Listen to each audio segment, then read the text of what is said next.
Welcome to Hogwarts School of Witchcraft and Wizardry, where tonight we'll journey through magical corridors, enchanted classrooms, and the peaceful grounds of the castle. Join us as we explore the wizarding world in a story designed to help you drift into a peaceful sleep. After our story concludes, you'll hear the gentle crackling of a common room fire to help you fall asleep. There will be no advertisements or interruptions, just the continuous, soothing sounds of flames to carry you into your dreams. Now take a deep breath, relax your mind, and let's begin our magical adventure.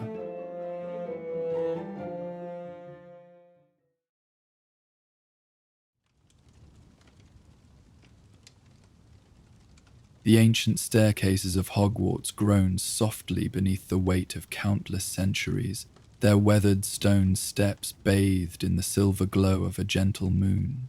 You wandered these familiar corridors long after curfew, your footsteps whisper quiet against the worn flagstones. The castle felt different at night, more alive somehow, as if the very walls breathed with secrets and stories from ages past. Tonight, sleep eluded you, and so you found yourself drawn to the third floor, where the corridors stretched long and the shadows played tricks on weary eyes. Portraits lined the walls, their occupants slumbering peacefully in gilded frames. Elderly wizards snored softly, their long beards rising and falling with each breath. A group of medieval maidens dozed beside a painted fountain, their heads resting against each other's shoulders. Even the usually boisterous knights had set aside their challenges and tournaments, their painted armor stacked neatly beside them as they rested. You passed by them all, feeling the comforting presence of the castle around you. The warm glow of enchanted torches cast dancing shadows that followed your every move, like silent companions on your midnight stroll. A gentle breeze whispered through the corridors, carrying with it the faint scent of ancient parchment and the subtle magic that permeated every stone. As you reached the grand staircase that connected the third floor to the rest of the castle, you paused. Something felt different tonight. The air seemed to shimmer with an expectant hush, as if the castle itself was holding its breath. You glanced back down the corridor you had just traversed, and that's when you saw her. She stood within a large portrait beside the tapestry of dancing trolls. A noble woman from centuries past, adorned in an elegant gown of faded blue silk that once must have shimmered like the surface of the Great Lake on a sunny day. Her dark hair was arranged in an intricate style, adorned with pearls that caught the moonlight streaming through the tall windows. But it was her eyes that captured your attention. Deep and knowing, filled with quiet wisdom and perhaps a touch of sorrow. For a moment, you simply looked at each other. Then, slowly, deliberately, she stepped sideways, out of her frame and into the neighboring portrait of a sleeping library. The dozing scholar in the corner chair never stirred as she moved silently among the painted bookshelves, trailing her fingers along their spines. You blinked, wondering if your tired mind was playing tricks on you.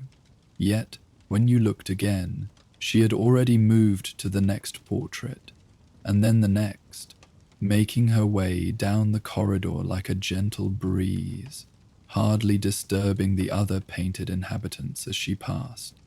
Curiosity you followed, careful to keep your footsteps soft against the stone floor.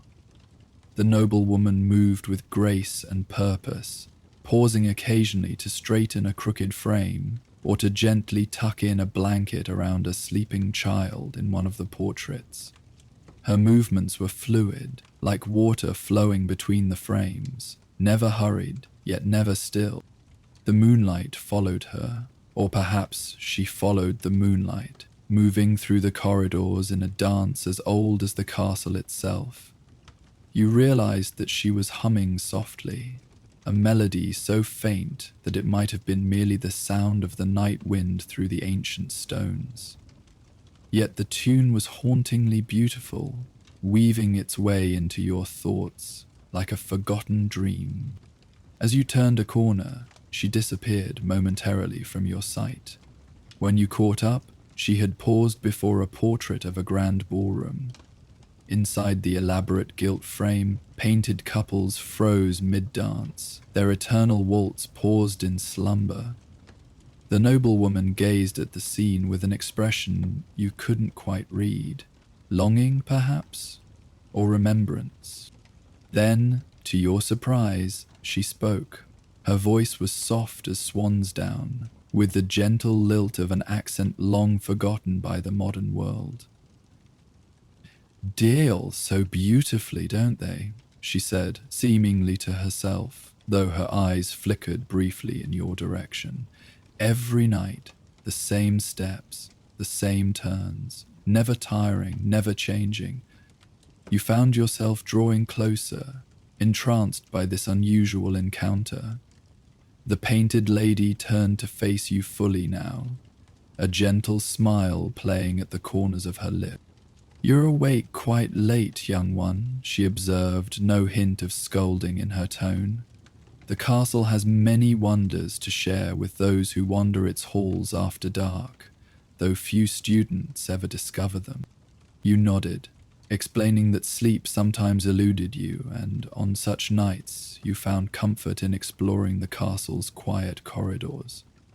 "Ah," she replied, understanding in her eyes. "Sleep can be an elusive companion. I remember those nights well, though it has been quite some time since I've needed sleep myself." She gestured to the empty space beside her, an invitation to sit and rest for a while. You settled yourself on a stone bench beneath her portrait, feeling strangely at ease in her presence. "My name is Lady Eleanora Windhaven," she offered, performing a small curtsy within her frame. "I've resided at Hogwarts for... I've rather lost count of the years now. The centuries tend to blur together after a while." You introduced yourself in return, and Lady Eleanora nodded approvingly, as if your name carried its own melody that pleased her ear. "Tell me," she asked, her head tilting slightly, "what brings you to the third floor this evening? Most students who wander after hours find themselves drawn to the kitchens or the astronomy tower." As you spoke with her, sharing stories of your time at Hogwarts, you noticed how attentively she listened, how her eyes brightened at your tales of classes and friendships. It occurred to you that perhaps portraits, even magical ones, might sometimes grow lonely for new conversations, new stories to break the monotony of centuries. "It does get rather quiet at night," Lady Eleanora admitted when you voiced this thought. "Most of the portrait inhabitants keep to regular sleeping hours, you see. Old habits, I suppose. But I have always found the nighttime hours most peaceful for my wanderings." She stepped from her frame again, this time moving into a landscape of rolling Scottish hills, the painted heather swaying gently in an unseen breeze. You rose to follow her progress, curious about her unusual ability to move so freely between the portraits. "Most of us can visit neighboring frames, you know," she explained, noticing your interest. "Though many choose to remain in their own portraits, it can be disorienting to see the world through so many different perspectives."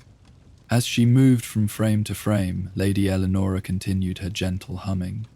The melody seemed to hover in the air behind her, like a trail of invisible breadcrumbs marking her path through the corridors.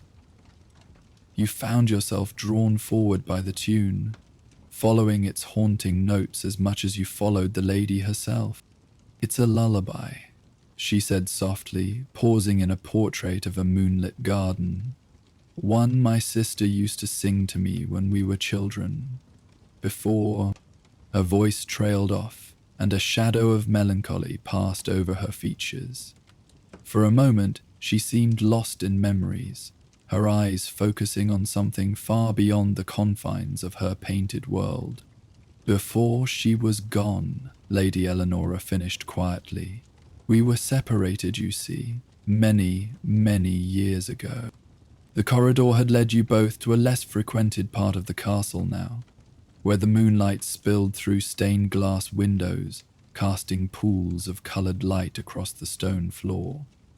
Lady Eleanora moved more slowly here, her gaze lingering on each portrait she passed, as if searching for a familiar face among the sleeping figures. My sister Marianne, she came to Hogwarts too, Lady Eleanora continued, her voice barely above a whisper. We were both commissioned as portraits in the same year by the headmaster of that time. She was placed somewhere in the castle, but I've never been able to find her. He realized then what drove her nightly wanderings, not merely the desire for company or a break from the monotony of portrait existence, but the hope of reuniting with her long-lost sister. I've searched for centuries, she confessed, a sad smile gracing her lips. Every night, I visit different corridors, different rooms. Sometimes I think I can hear her voice, just around the corner, but when I arrive, she's never there. The moonlight seemed to dim slightly, as if in sympathy with her tale. You felt a tug of compassion for this painted lady, whose existence was both eternal and confined, who had spent countless nights on a seemingly impossible quest. But I don't give up hope, Lady Eleanora added, her voice strengthening. Hogwarts has many secrets, many forgotten rooms and hidden passages. One night I shall find her, and until then I have my memories, and I have the castle, and occasionally I have the pleasure of company such as yours. She resumed her humming, the lullaby flowing from her like water, filling the empty corridor with its gentle melody. As you listened, you realized that the tune was vaguely familiar, as if you might have heard it once in a dream, or perhaps carried on the wind on a quiet evening. Would you walk with me a while longer? Lady Eleanora asked, her eyes bright in the moonlight. I find that new perspectives often reveal previously overlooked details. Perhaps you might notice something I've missed in my solitary searches. Together, you continued through the corridors of the third floor, the noblewoman floating from frame to frame while you walked beside her. She told you stories of Hogwarts as it had been centuries ago, of headmasters long forgotten by history, of traditions that had faded with time, of balls and feasts and tournaments that once filled the castle with life and laughter. The castle remembers, even when people forget, she said softly, pausing before a portrait of a sleeping astronomer. These walls have witnessed so much joy and sorrow, so much magic and wonder. Sometimes, on very quiet nights, you can almost hear the echoes of it all. You passed a large mirror hanging between two portraits, and for just a moment you thought you saw Lady Eleanora reflected in it, not as a painted figure but as a real woman, solid and alive. But when you looked again, the mirror showed only your own reflection, tired but entranced by the evening's strange adventure. As you rounded another corner, Lady Eleanora suddenly stopped, her hand flying to her throat. She had entered a portrait of a cozy sitting room, where a fire burned low in the hearth and comfortable chairs stood empty, awaiting occupants who would never arrive. "Listen," she whispered, her eyes wide. "Do you hear it?" At first, you heard nothing but the gentle crackling of the painted fire and the distant hooting of an owl outside the castle windows. But then, faint and far away, you caught the echo of another voice, humming the same lullaby that Lady Eleanora had been singing all evening. The painted lady's face transformed with hope, a light kindling in her eyes that made her seem almost alive. Without a word, she moved swiftly now, passing from frame to frame with newfound urgency, following the distant melody that called to her across the centuries. You hurried to keep pace, the stone floor cold beneath your feet, the moonlight guiding your way. The humming grew stronger as you approached a rarely used corridor where the portraits were covered in a fine layer of dust, evidence of their neglect by the castle's caretakers. Lady Eleanora paused before one such portrait, its frame tarnished with age, its canvas darkened by time. From within came the gentle sound of humming, the lullaby now clear and unmistakable. With trembling hands, Lady Eleanora reached out to touch the edge of the neighboring frame, her painted fingers just brushing its gilded surface. "Marianne?" she called softly, her voice filled with centuries of longing. "Sister, is it truly you?" The humming stopped, and for a moment the corridor was filled with silence so complete that you could hear your own heartbeat. Then, slowly, a figure emerged from the shadows of the dusty portrait. Another noblewoman, her gown a faded green, her hair the same dark shade as Lady Alina's, her eyes holding the same gentle wisdom. "Cleananora," the figure whispered, disbelief and joy mingling in her voice. "After all this time?" Lady Eleanora stepped into the dusty portrait without hesitation, crossing the painted sitting room in a few swift steps. The sisters met in the center, their painted hands clasping, their faces luminous with joy. "I've been searching for you," Lady Eleanora said, her voice thick with emotion. "Every night, for centuries. I never gave up hope. And I've been waiting," Marianne replied softly. "I cannot leave my frame, you see. The magic that created me was flawed, binding me to this single portrait, but I've been singing our lullaby every night, hoping that someday you would hear it." You stood transfixed, witnessing a reunion centuries in the making. The sisters embraced, their painted forms seeming more solid, more real than any portrait you had ever seen. The moonlight streamed through the windows, bathing them in its silver glow, turning the dust motes in the air to tiny stars that danced around them. "But now you've found me," Marianne continued, stepping back to look at her sister with wonder. "How did you manage it tonight after all this time?" Lady Eleanora turned, gesturing toward you with a smile. "I had help, a new perspective, a fresh pair of eyes. Sometimes that's all we need to see what has been before us all along." Both sisters looked at you now, gratitude shining in their identical dark eyes.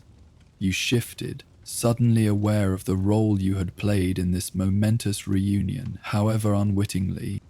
"We are in your debt," Marianne said, her voice gentle, "for bringing my sister back to me after so long." You demurred, explaining that you had done nothing but follow your curiosity and Lady Eleanora's lead, but the sisters insisted that your presence had somehow made the difference, had completed a circle of magic that had been waiting for centuries to be closed. "The castle works in mysterious ways," Lady Eleanora said, her hand still clasped in her sister's. "It brings the right people to the right places at the right times. Tonight it brought you to me, and me to Marianne." As you stood there, watching the reunited sisters, you felt a wave of contentment wash over you. The adventure had filled you with a peaceful sort of joy, the kind that comes from witnessing something rare and beautiful.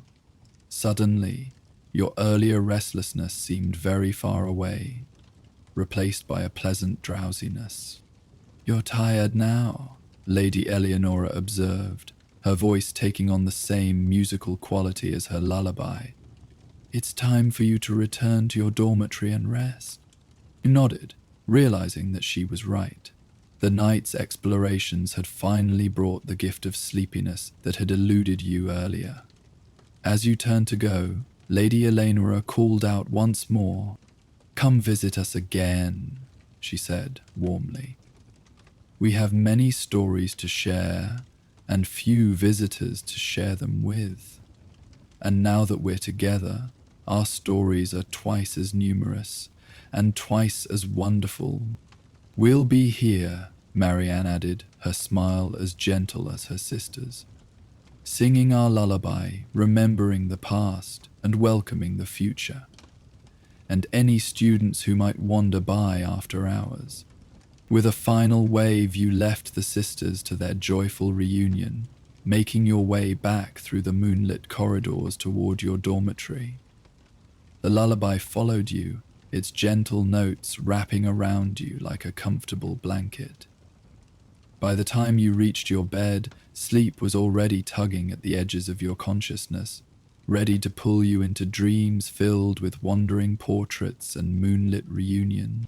As you drifted off to sleep, you could have sworn you heard Lady Eleanor's voice one last time, whispering, "Thank you for helping me find what I'd been searching for. May you too find what you seek in the corridors of Hogwarts." And somewhere in the castle, on the rarely visited third floor, two painted sisters sat side by side, their hands still clasped, humming a lullaby that echoed softly through the ancient halls, a melody of remembrance, of reunion, and of peace finally found after centuries of searching. The weeks that followed were filled with the usual rhythm of Hogwarts life: classes and homework, meals in the Great Hall, Quidditch matches cheered from packed stands. Yet something had changed for you. The castle felt different now, more alive with possibilities and stories waiting to be discovered. Occasionally, during your daily walks between classes, you would catch a glimpse of Lady Eleanor moving gracefully through the portraits that lined the corridors. She would smile and wave, sometimes pausing to exchange a few words if time permitted. Often, she was accompanied by her sister Marianne, who had found a way to visit neighboring portraits with Eleanor's help, though she always returned to her own frame by daybreak. The sisters had become something of a legend among the more observant students. Whispers circulated about the wandering ladies of the third floor, who sang the most beautiful lullaby in the quiet hours of the night. Some claimed that hearing their song brought good dreams and restful sleep. Others insisted that the ladies could grant wishes to those pure of heart. You knew better, of course. Lady Eleanor and Marianne were neither miracle workers nor wish granters. They were simply two souls who had found each other after centuries of separation, and who now shared their joy and their stories with any who took the time to listen. As the seasons changed and the school year progressed, you found yourself drawn back to the third floor on those nights when sleep proved elusive. The sisters always welcomed you with warm smiles and fascinating tales of Hogwarts throughout the ages. They spoke of headmasters whose names had been lost to history, of students who had gone on to change the wizarding world, of secrets hidden within the castle walls that even the current inhabitants knew nothing about. "The castle keeps its own counsel," Marianne would often say, her painted eyes twinkling with mischief. "It reveals its secrets only to those who approach with respect and genuine curiosity." On one such visit, as autumn turned to winter and the first snow began to fall beyond the castle windows, you found the sisters in a portrait of a grand library, poring over painted books by the light of an eternal candle. "Ah, our young friend returns," Lady Eleanor said, looking up with a smile. "And on such a perfect night for stories. The snow always makes the castle especially quiet, don't you think? As if the whole world is holding its breath." You settled onto your usual bench, wrapped in a warm cloak against the chill of the corridor. The moonlight reflected off the snow outside, casting an ethereal glow through the windows that made the portraits seem almost translucent, like windows into another world rather than mere paintings. "We were just discussing the changing nature of magic," Marianne explained. gesturing to the open book before them. How fascinating it is that spells evolve over time, just as languages do. What was once common knowledge may now be forgotten entirely, replaced by new incantations and techniques. Like the magic that created us, Lady Eleonora added thoughtfully. The art of portrait enchantment has changed significantly since our time. Modern magical portraits are quite different, in subtle ways, more vivid perhaps, but sometimes less substantial, less connected to the essence of the person they represent, Marianne clarified, seeing your questioning look. In our day, a portrait was considered incomplete unless it captured not just the appearance, but something of the spirit of its subject. That's why we can move between frames, why we remember our lives before we were paintings, Lady Eleonora continued. The magic bound our memories, our personalities, even something of our souls to the canvas. You asked them about their lives before becoming portraits, curious about the women who had lived and breathed and walked the physical corridors of Hogwarts so many centuries ago. The sisters exchanged a glance, a wealth of shared memories passing between them in that single look. Then, settling more comfortably in their painted chairs, they began to tell you their story, a tale of two daughters born to a noble wizarding family in an age when magic was both revered and feared. Our father was an advisor to the king, Lady Eleonora explained, her voice taking on the rhythmic quality of a practiced storyteller. A position of great honor, but also great danger. Those were uncertain times for those with magical abilities. One needed to be constantly vigilant, careful about when and where one performed spells. We were fortunate, Marianne added.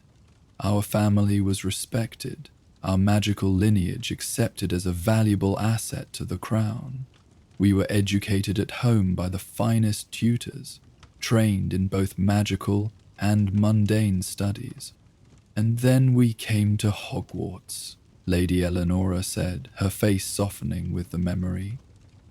Not as students, we were already grown women by then, but as teachers. I instructed in the magical properties of plants and herbs, while Marianne taught the art of divination. The castle was smaller then, Marianne recalled, her gaze distant. Fewer towers, fewer corridors, but still magical, still filled with the same sense of wonder that it holds today. From the moment we arrived, it felt like home. They had taught at Hogwarts for many years, they told you, dedicating their lives to the education of young witches and wizards. When they grew too old to continue teaching, the headmaster of that time, a wise old wizard whose name had been lost to the ages, commissioned their portraits as a gesture of gratitude for their service. It was considered a great honor, Lady Eleonora said, a way to preserve our knowledge and experience for future generations. We sat for the portrait artist together, side by side as we had been throughout our lives. But something went wrong with the enchantment of my portrait, Marianne continued, a touch of old sorrow in her voice. Perhaps the spell was imperfect, or perhaps my own magic interfered in some way. Whatever the cause, while Eleonora's portrait was free to move throughout the castle, mine was bound to its frame, unable to wander as hers did. When I discovered I could not find my sister, that she was somehow lost to me, despite us both remaining within the castle walls, I was devastated, Lady Eleonora admitted. And so began my nightly wanderings, my search for Marianne that would span centuries. And I began to sing our lullaby, Marianne said softly. Every night, hoping that somehow the sound would carry beyond my portrait, that it might guide my sister to me. Oh, I hope that was finally realized, Lady Eleonora finished, reaching over to clasp her sister's hand.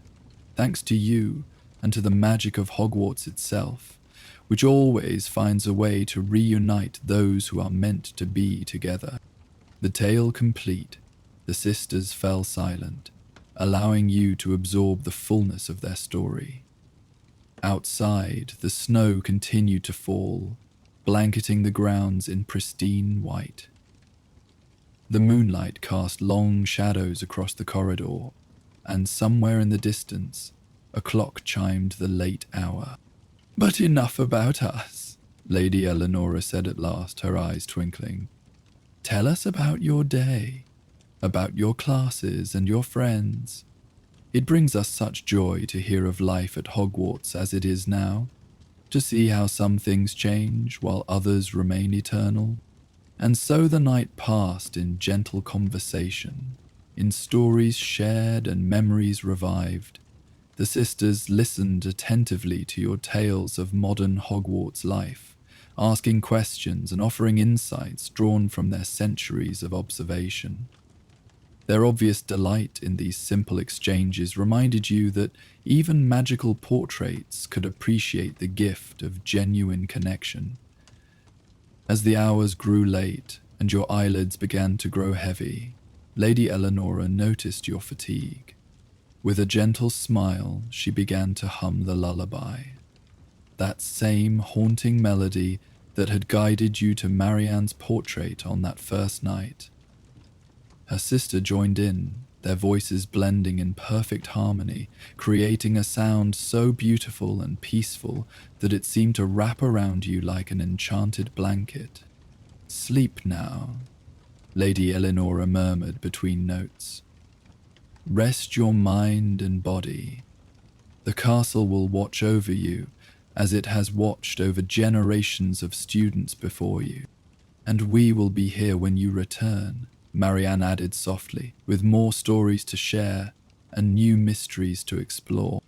As you made your way back to your dormitory, their lullaby followed you, echoing gently through the corridors like a benevolent spell. By the time you reached your bed, sleep was already claiming you, pulling you down into dreams filled with painted corridors and eternal reunions. And somewhere on the third floor, two sisters continued their song, their painted hands still clasped together, their centuries of separation now just another story to be told. A tale of patience and perseverance, of hope that never died even when all seemed lost, of a bond that transcended both time and the limitations of enchanted canvas. In the days and weeks that followed, you found yourself sharing the story of the wandering ladies with your closest friends. At first, they were skeptical. Hogwarts was full of legends and rumors after all, and talking portraits were hardly unusual in the wizarding world. But there was something about the earnestness in your voice, the quiet conviction with which you spoke of Lady Eleanora and Marianne, that eventually convinced them to accompany you on a nighttime visit to the third floor. The sisters welcomed your friends with the same warm graciousness they had shown you, delighting in the opportunity to meet new students and hear fresh perspectives on castle life. Your friends were enchanted, particularly when the sisters performed their lullaby, the haunting melody filling the moonlit corridor with its gentle magic. Soon, visits to the wandering ladies became something of a tradition among your small group of friends. On nights when the common room grew too noisy for studying, or when the pressures of exams and assignments became overwhelming, you would make your way to the third floor, seeking the comfort and wisdom that Lady Eleanora and Marianne so generously offered. The sisters never seemed to tire of company. They listened to your worries and celebrated your successes, offered advice drawn from centuries of observation, and shared stories that put your current troubles into perspective. They remembered every detail you told them about your lives, asking after specific classes or friendships with genuine interest. "It's the little things that matter most," Lady Eleanora once told you. as you confided your anxiety about an upcoming transfiguration exam. The daily moments of connection, of learning, of growth, these are what shape a life. Whether that life is spent walking the physical corridors of Hogwarts or observing from within a gilded frame, time moves differently for us, Marianne added with her gentle smile. We've seen countless students come and go, watched as they grew from nervous first years to confident graduates. And do you know what we've learned from all that observation? You shook your head, curious to hear her conclusion. Be worrying never helped a single one of them, she said with a soft laugh. It only stole joy from moments that could have been spent in wonder or contentment. Your exam will come and go, but the memory of these nights, these conversations, these will stay with you. As the school year began to draw to a close, your visits to the sisters grew more precious. You realized that the summer holidays would separate you from them for months, and you found yourself wondering if they would miss your visits as much as you would miss their company.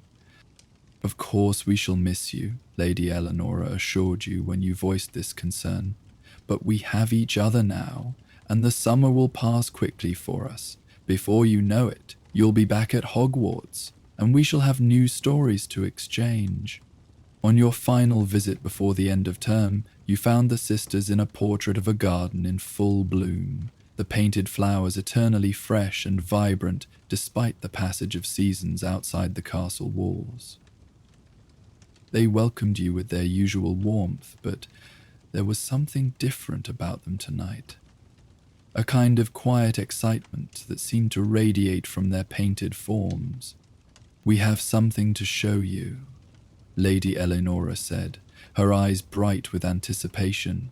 A gift of sorts, to thank you for your friendship and for the role you played in reuniting us. Curious, you followed as they led you through several corridors, moving from frame to frame with graceful ease. They guided you to a part of the third floor you had never explored before, where the portraits were older and the torchlight dimmer. Finally, they stopped before a painting so ancient that its surface was cracked with age, its colors faded to soft pastels. The portrait depicted a small room with a single window through which a perpetual sunset cast golden light across the floor. A comfortable chair sat empty by the window, and bookshelves lined the walls, filled with painted tomes whose titles were too small to read. This was my first portrait, Lady Eleanora explained, her voice soft with memory. The one I occupied before I began my wanderings in search of Marianne. It has been empty for centuries, forgotten by all, including myself, for many years. We've been restoring it, Marianne added, gesturing to the room, reconnecting it to the castle's magic, strengthening its enchantments. It took time and considerable effort, but finally it is ready. Ready for what? You asked, not quite understanding their purpose. Lady Eleanora smiled, a gentle expression that reminded you of the first night you had encountered her. Ready to become a sanctuary, she said, a place of peace and reflection for those who need it. From within this portrait, we can influence the magic of the physical room that corresponds to it, Marianne explained. A small chamber just beyond that wall. She pointed to a section of stone that looked no different from any other part of the corridor.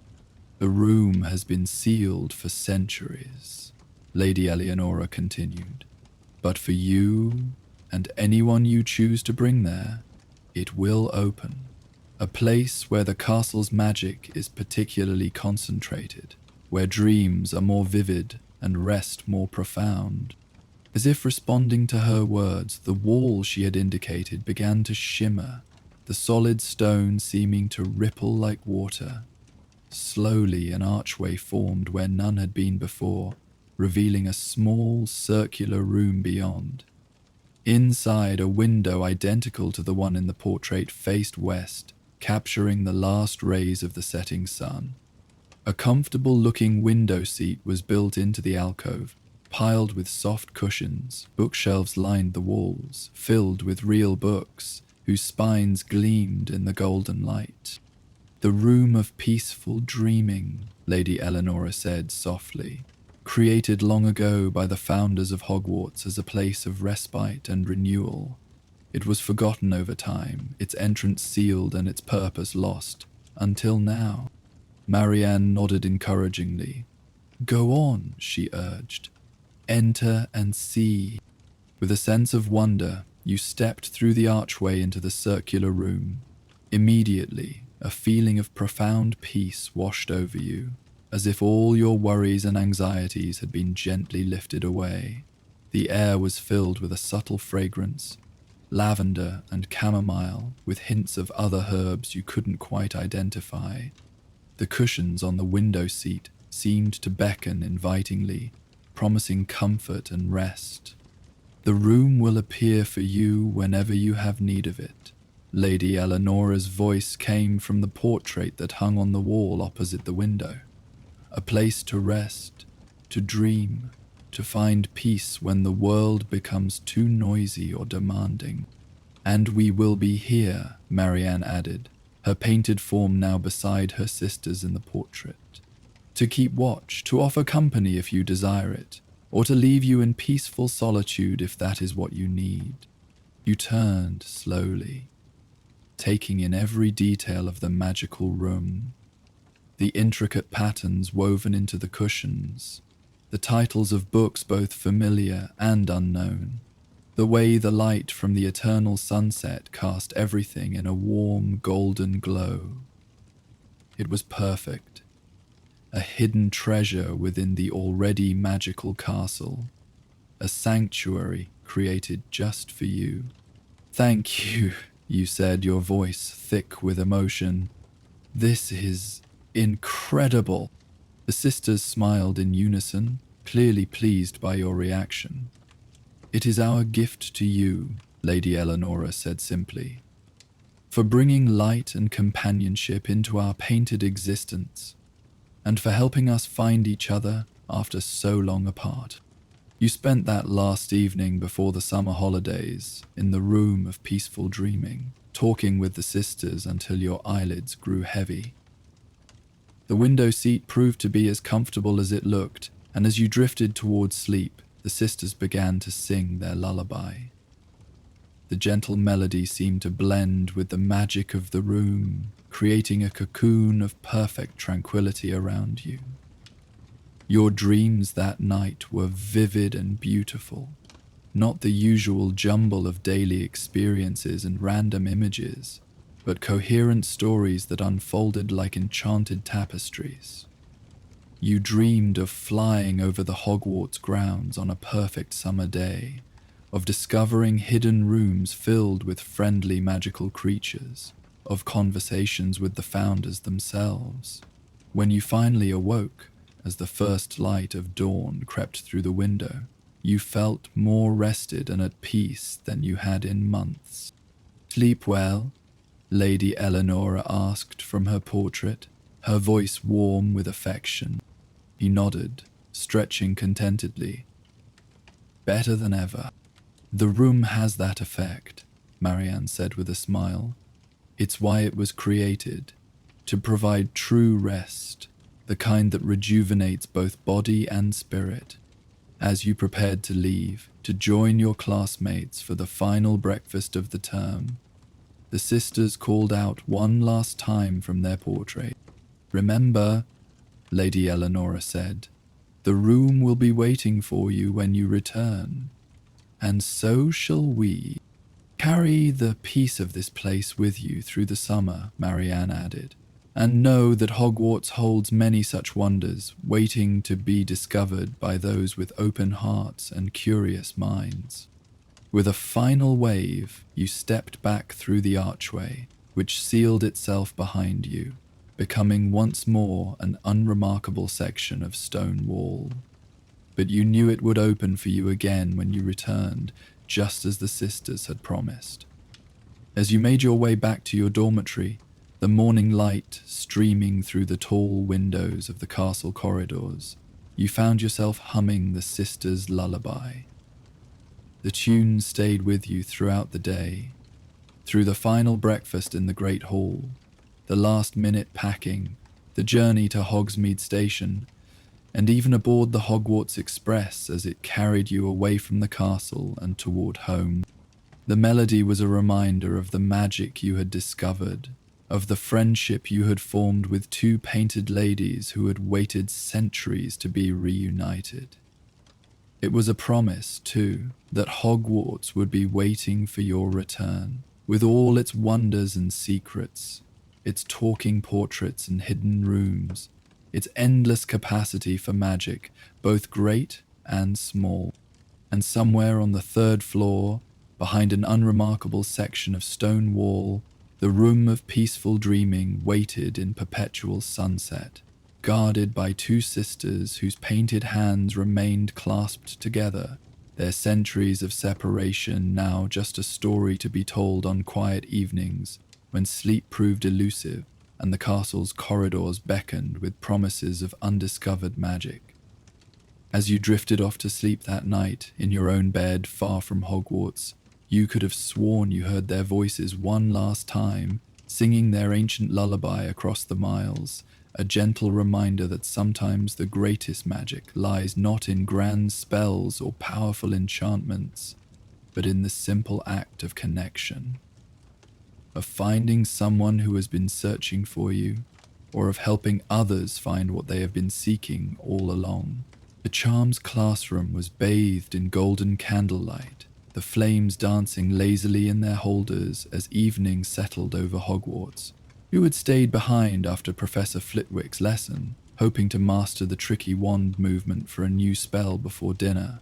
The classroom felt different without the bustle of students, peaceful, yet alive with the subtle hum of magic that permeated every corner of the castle. Scattered quills and forgotten textbooks still lay on desks, while pieces of chalk hovered near the blackboard, occasionally darting across the surface to add another line to the day's notes, guided by enchantments that would last until morning. You were just about to pack up your things when a warm, rumbling chuckle echoed through the empty classroom. The sound was so unexpected that you nearly dropped your wand, your eyes darting around to locate its source. At first, you saw nothing unusual, just rows of wooden desks, shelves lined with curious magical objects, and the usual assortment of portraits that adorned every room at Hogwarts. Then, from the far corner of the room you heard it again, a hearty laugh, followed by a friendly voice. "Don't you struggling with the atmospheric charm, are we? Don't fret, young one. I once had a student who was so frustrated with that particular spell that they accidentally gave themselves a miniature rain cloud over their head for a week, followed the poor lad everywhere, even to the loo." You turned toward the voice, and found yourself looking at a portrait that you'd somehow never noticed before. It depicted a round-faced wizard with rosy cheeks and twinkling eyes that crinkled at the corners when he smiled, which, judging by the lines on his face, was quite often. He wore magnificent emerald green robes and a matching pointed hat adorned with tiny silver stars that actually twinkled in the painted candlelight. His white beard was not long and flowing like Dumbledore's, but neatly trimmed and rather bushy, giving him the appearance of a jolly woodland creature. "Professor Bartholomew Bucklebury at your service," the wizard said with a small bow that sent his hat tilting precariously forward. He straightened it with a practiced hand, grinning all the while. "Former charms instructor at this fine institution, current resident of this rather dusty frame, and eternal appreciator of a good laugh and a clever spell." You introduced yourself, explaining that you were indeed struggling with the atmospheric charm. The movements felt awkward and you couldn't quite get the pronunciation right. "Ah," Prof. Bucklebury nodded sagely, though his eyes still twinkled with mirth. "A common difficulty. The trick isn't in the wrist, you see, but in the elbow. Here, watch carefully." The painted wizard demonstrated the motion, his arm moving in a fluid, graceful arc that somehow looked nothing like what Professor Flitwick had shown you.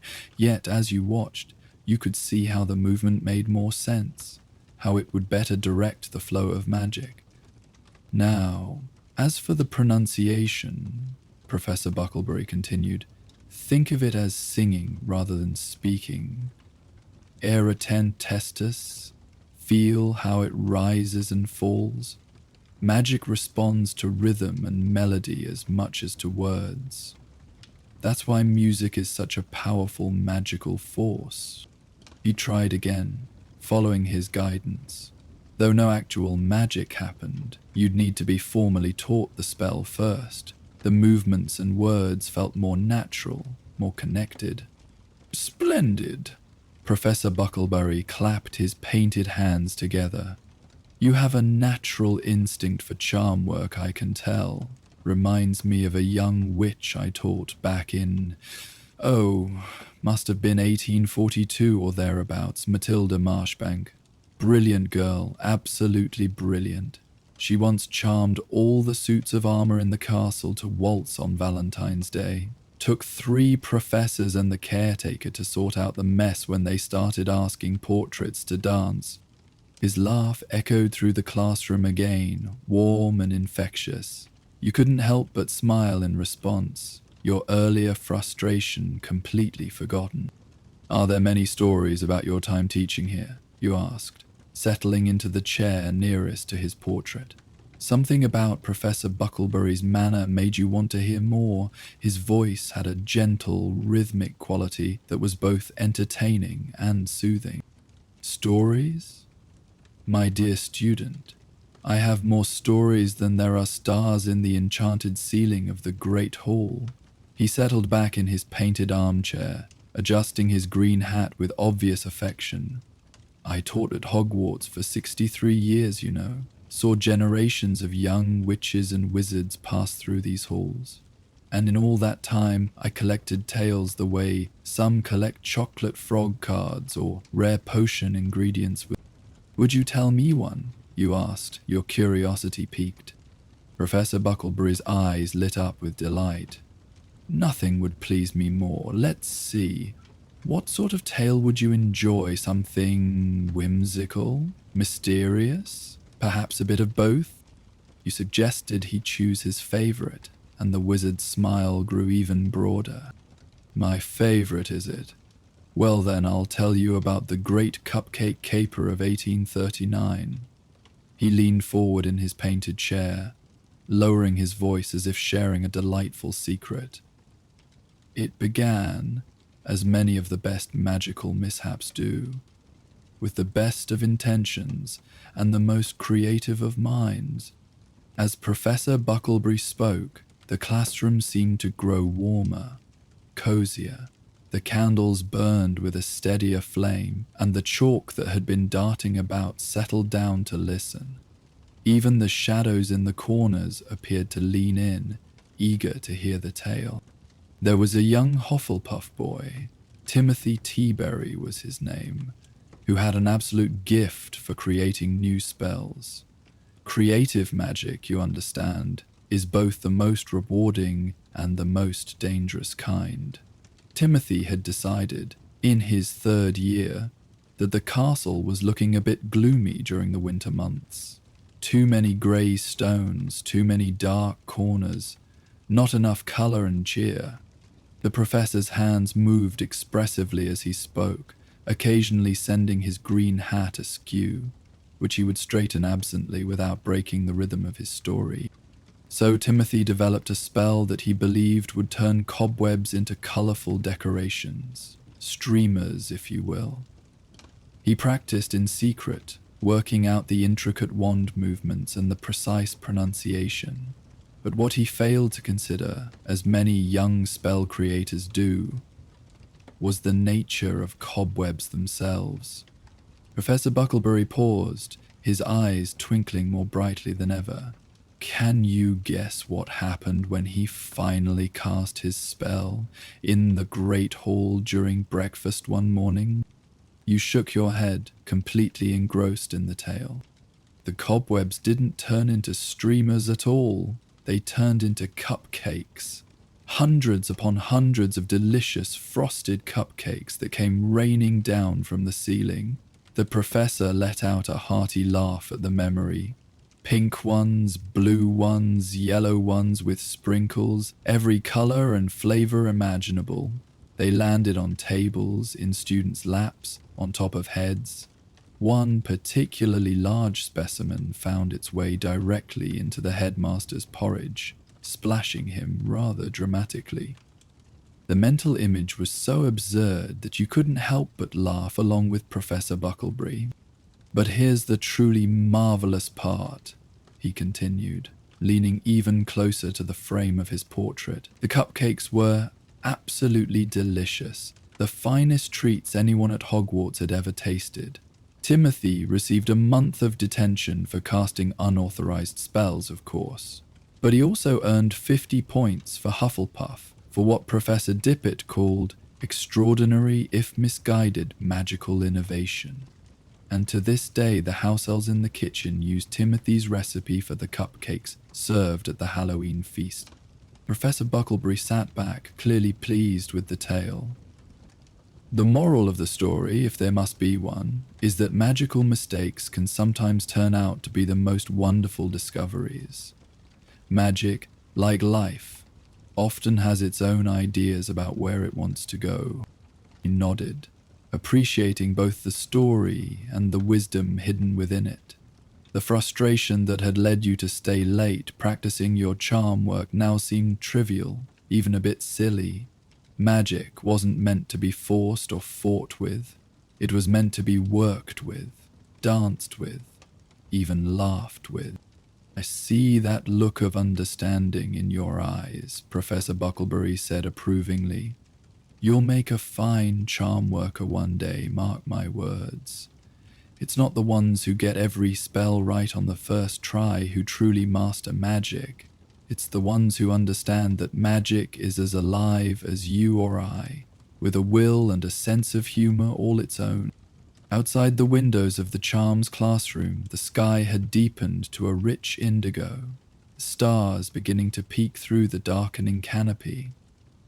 You realized with a start that you'd been listening to Professor Bucklebury's tales for longer than you'd intended, and dinner in the great hall would be starting soon.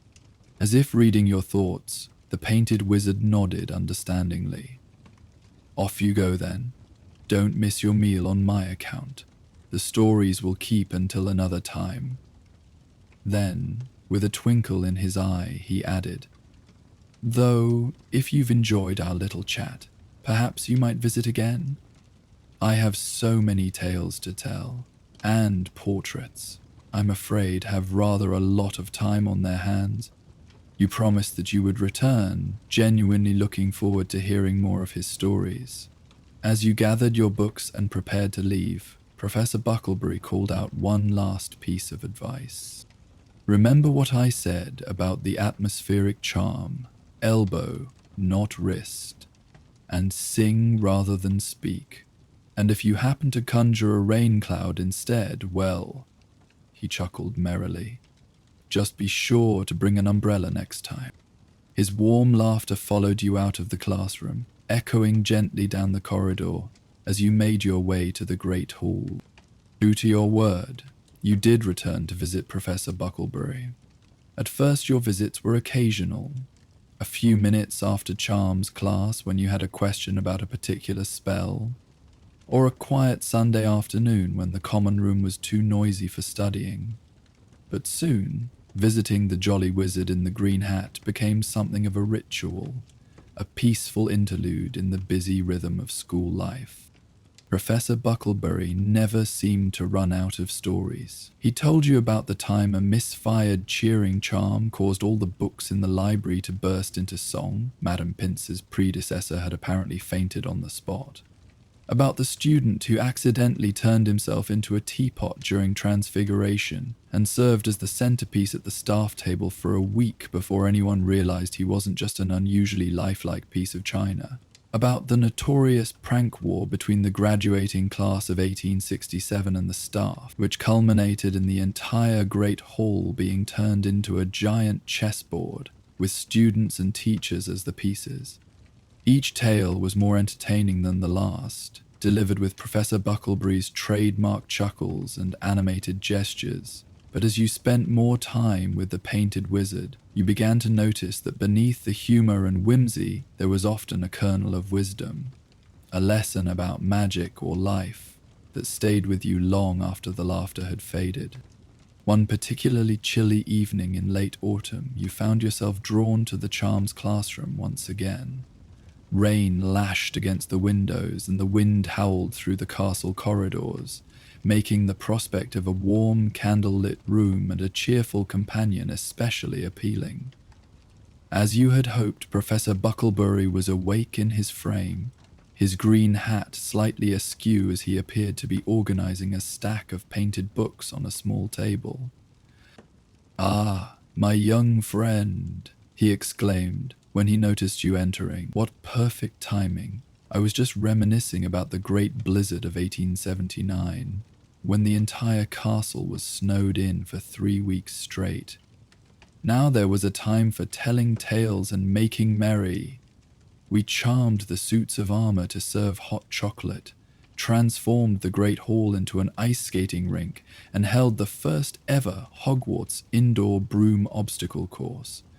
Minerva McGonagall's grandmother won that competition, you know, absolutely fearless on a broomstick, that which was."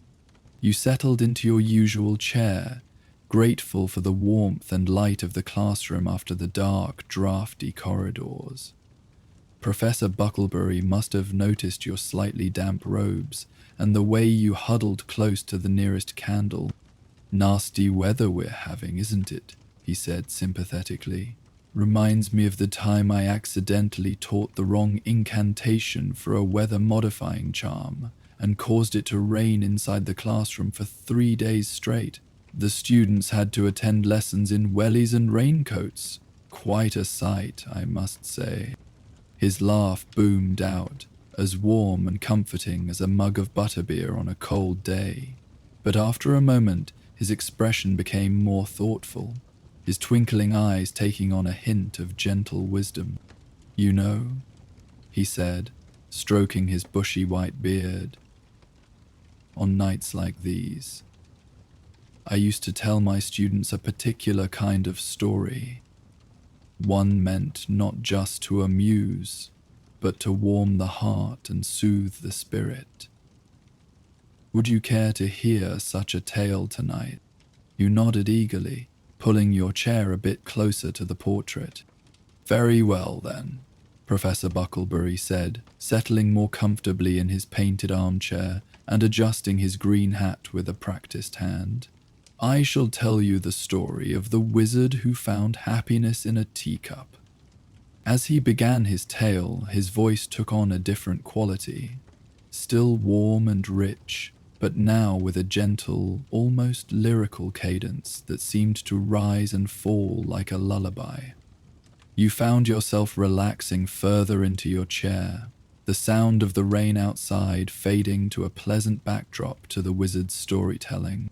"Once upon a time," Professor Bucklebury began, "there was a wizard who believed that happiness must be a grand and complicated thing. He traveled the world searching for it, scaling the highest mountains, diving to the depths of enchanted lakes, studying with the greatest magical minds of his age.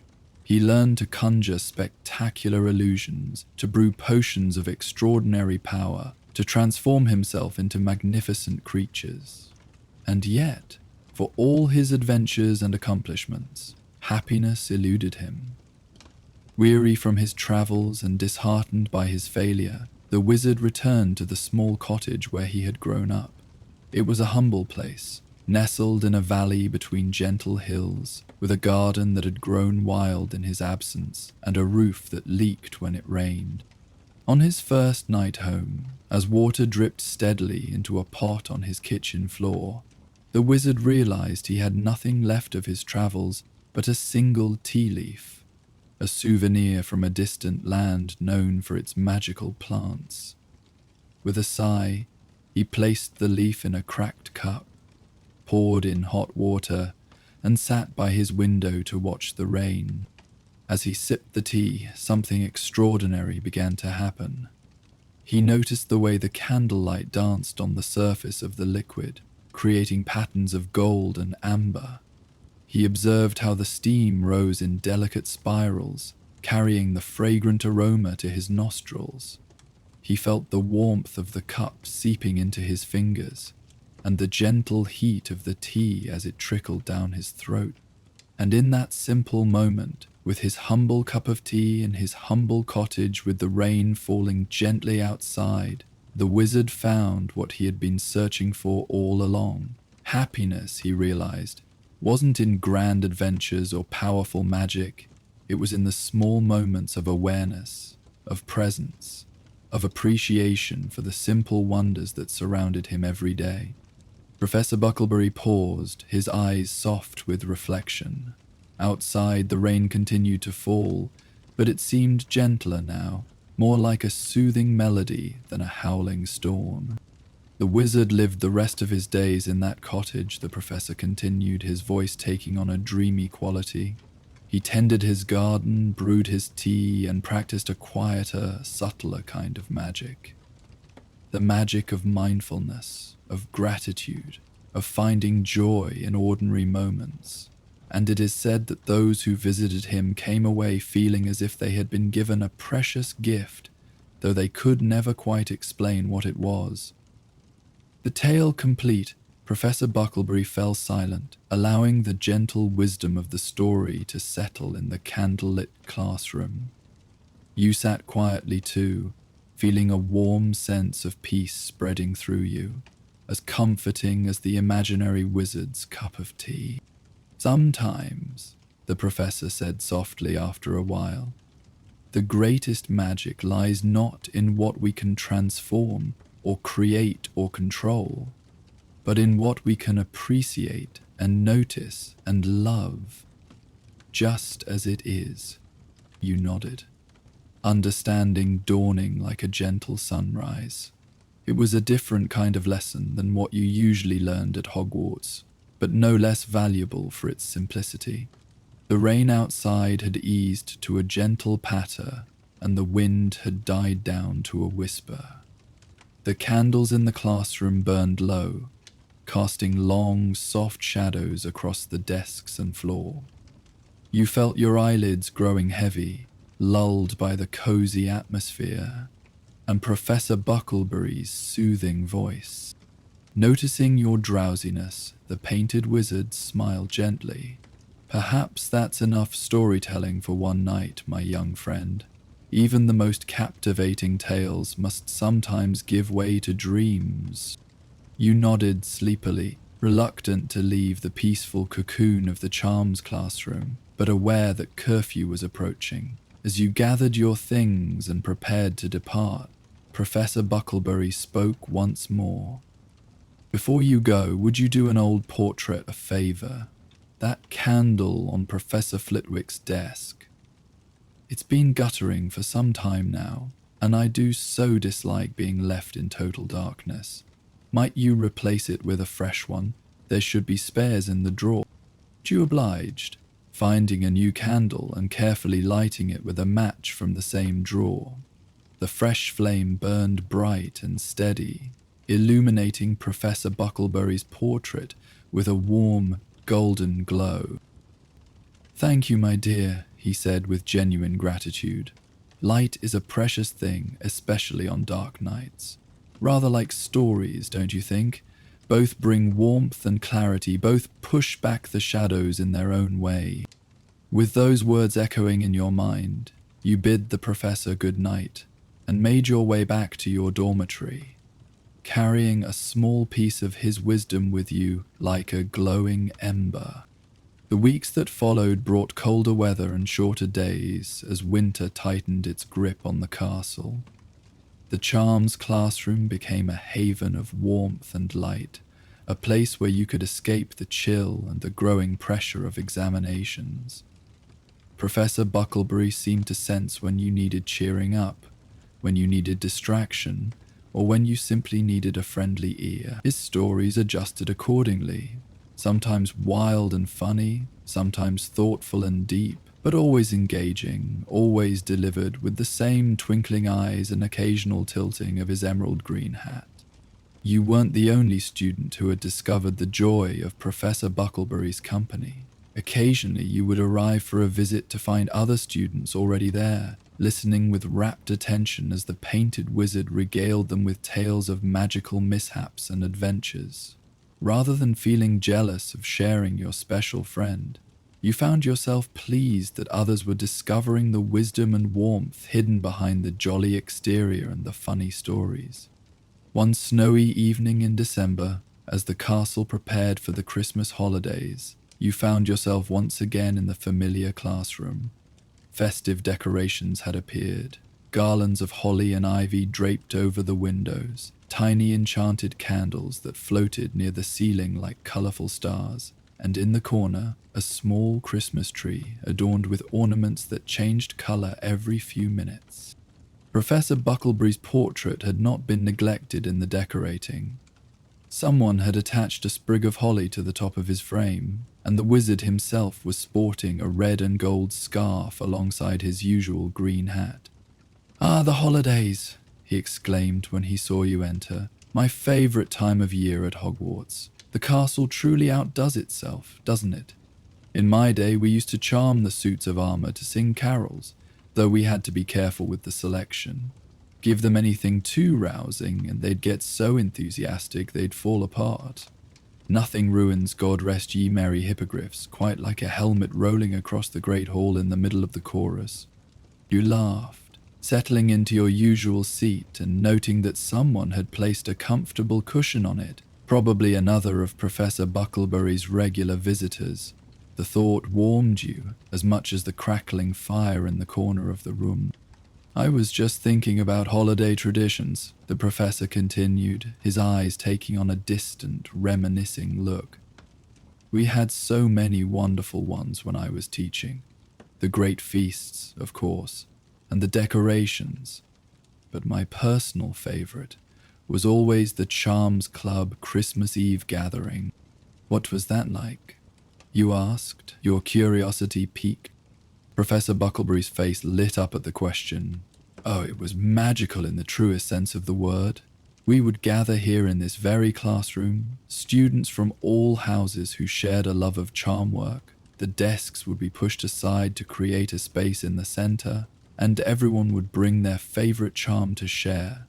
Not the ones from textbooks, mind you, but personal creations, family traditions, little bits of magic passed down through generations."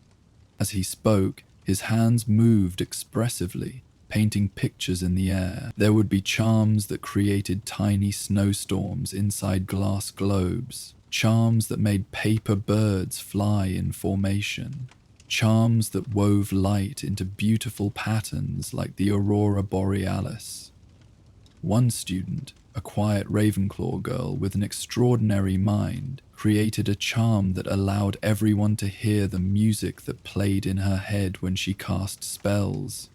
It was the most beautiful thing you can imagine, like listening to the very voice of magic itself. But you closed your eyes for a moment, trying to imagine the scene. The classroom filled with students sharing their most cherished magical creations, the air alive with light and music and wonder. Everyone had shared their charm, Professor Bucklebury continued, his voice softening with fond remembrance. "We would all cast Lumos together, but with a special variation that allowed the light to detach from our wands and float freely. Dozens of these magical lights would drift up to the ceiling, merging to form a miniature night sky, and beneath that starry canopy, we would share stories and songs and treats until the clock struck midnight." "That sounds wonderful," he said, genuinely moved by the beauty of the tradition. "Does the Charms Club still do it?" A shadow of sadness crossed the wizard's jovial face. "I'm afraid the tradition faded after I was no longer teaching. Professor Flitwick has his own wonderful Christmas traditions, of course, but the Christmas Eve gathering was something special to me and my students." Seeing his momentary melancholy, you felt a sudden urge to revive the tradition, to bring back a piece of the joy that Professor Bucklebury had created during his time at Hogwarts. "Maybe we could start it again," you suggested hesitantly. "Not exactly the same, but something similar. A gathering of friends to share magic and stories on Christmas Eve." The painted wizard's eyes widened, then crinkled with pleasure. "Would you really? Oh, that would be the most marvelous gift. To see this classroom filled once more with light and laughter on Christmas Eve. I can think of nothing better." His enthusiasm was infectious, and you found yourself caught up in plans and possibilities. You promised to speak to Professor Flitwick for permission, to invite friends who might appreciate such an evening, to find charms and stories to share that would honor the spirit of the original tradition. "I shall have to think of my very best Christmas tale to tell," Professor Bucklebury said, already adjusting his hat in excitement. "Perhaps the one about the enchanted mistletoe that followed Professor Kettleburn around for an entire holiday season. Or the Christmas when all the presents in the castle decided to unwrap themselves and find their own recipient." His joy was palpable, transforming him from a mere portrait into something more vibrant and alive. You realized in that moment how much these connections meant to him, not just the stories he told, but the lives he touched, the traditions he created, the magic that lived on long after he himself had passed into the world of paint and canvas. As promised, you spoke to Professor Flitwick the next day. The diminutive charms professor was surprisingly moved when you explained about Professor Bucklebury's Christmas Eve tradition. "I had no idea," he squeaked, nearly toppling from his stack of books in excitement. "Bartholomew Bucklebury was before my time, of course, but his contributions to the field of charms are legendary. His portrait rarely spoke when I first came to teach at Hogwarts. I assumed he was one of those who preferred to sleep through the centuries. How delightful to learn that he has been sharing his wisdom and stories with students again." With Professor Flitwick's enthusiastic blessing, you set about organizing a revival of the Christmas Eve gathering. You invited friends who had also come to know Professor Bucklebury, as well as others who you thought might appreciate the magic of such an evening. Word spread, as it tends to do at Hogwarts, and soon students from all houses were asking if they could attend, if they could bring a special charm to share, if they could be part of this reawakened tradition. On Christmas Eve, as darkness fell and snowflakes danced past the windows of the castle, the charms classroom was transformed. Desks had been pushed against the walls, soft cushions and rugs covered the floor, and hundreds of candles floated near the ceiling, casting a warm, golden glow over everything. Students began to arrive in small groups, their faces alight with curiosity and anticipation, their wands at the ready for the magic they would share. Professor Bucklebury's portrait had been given a place of honor at the front of the room. The painted wizard was dressed in his finest robes, his green hat polished and adorned with a sprig of holly, his eyes shining with emotion as he watched the classroom fill with students. "Welcome, welcome," he called out, his voice carrying clearly over the excited chatter. "Welcome to the revival of a tradition dear to my heart. Tonight we celebrate the magic of charms, the joy of creativity, and the warmth of coming together in this season of light and hope." Professor Flitwick, who had arrived early to help with the preparations, climbed onto a stack of books to address the gathered students. "It is a privilege to witness the rebirth of Professor Bucklebury's Christmas Eve tradition," he said, his voice squeaky with emotion. "Magic is not merely about spells and incantations. It is about connection, about sharing, about keeping alive the wisdom and wonder of those who came before us. Tonight, we honor a great teacher and a true embodiment of the spirit of charms." With those words, the gathering truly began. One by one, students came forward to share their magical contributions. A Hufflepuff 7th year demonstrated a charm that created the illusion of falling snow that turned into butterflies when it touched the ground. A pair of Ravenclaw twins performed a complex spell that caused their shadows to act out a comical pantomime. A shy Slytherin 1st year, with trembling hands but determined face, cast a charm taught to her by her grandmother. A simple spell that created a small, glowing orb of light that changed color to reflect the mood of the room. It shone with a warm, golden hue throughout the evening. Between these demonstrations, Professor Bucklebury shared stories, some familiar to you, others new and clearly saved for this special occasion. He told tales of Christmas feasts where the puddings sang opera, of enchanted snow that granted wishes, of a particularly memorable year when the giant squid in the lake had emerged on Christmas morning wearing what appeared to be a hand-knitted sweater courtesy of some mischievous but well-meaning students. Each story was met with laughter and delight, with students hanging on every word, their faces illuminated by candlelight and wonder. Even the ghosts of Hogwarts drifted in to listen, floating near the ceiling, and occasionally adding their own remembrances of Christmases long past. As midnight approached, Professor Flitwick stepped forward once more. "And now," he announced, "for the culmination of our evening, as described to us by Professor Bucklebury himself. We shall all cast Lumos, but with a special variation. Watch carefully as I demonstrate." With a delicate flick of his wand, Professor Flitwick cast the light spell, but then added an additional movement, a gentle upward spiral followed by a tiny flick. The light at the end of his wand detached, floating upward like a tiny star. The students followed suit, their expressions of concentration giving way to delight as their own magical lights joined Professor Flitwick's, drifting up to the ceiling to form a canopy of stars. Soon, the top of the classroom was transformed into a miniature night sky, more beautiful and immediate than even the enchanted ceiling of the Great Hall.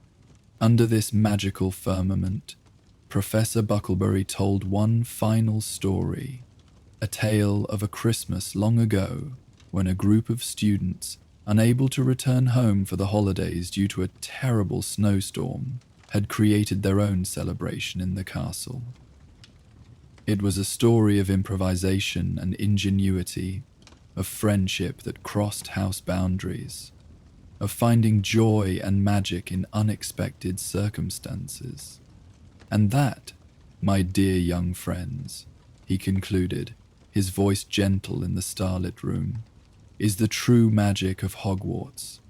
Not the spells we cast or the potions we brew, but the connections we forge, the traditions we honor and create, the moments of wonder we share. Magic, at its heart, is about transformation, not just of objects into other objects, but of ordinary moments into extraordinary memories." As if to punctuate his words, the clock struck midnight. The magical stars above began to gently descend, each one finding its way back to the wand that had created it before winking out like a closing eye. The room darkened momentarily, and then the regular candles flared brighter, returning the charms classroom to its usual warm glow. There was a moment of silence, a collective holding of breath as the magic of the evening reached its conclusion. Then, spontaneously, applause broke out. For Professor Bucklebury, for Professor Flitwick, for each student who had shared their magic, for the revived tradition itself.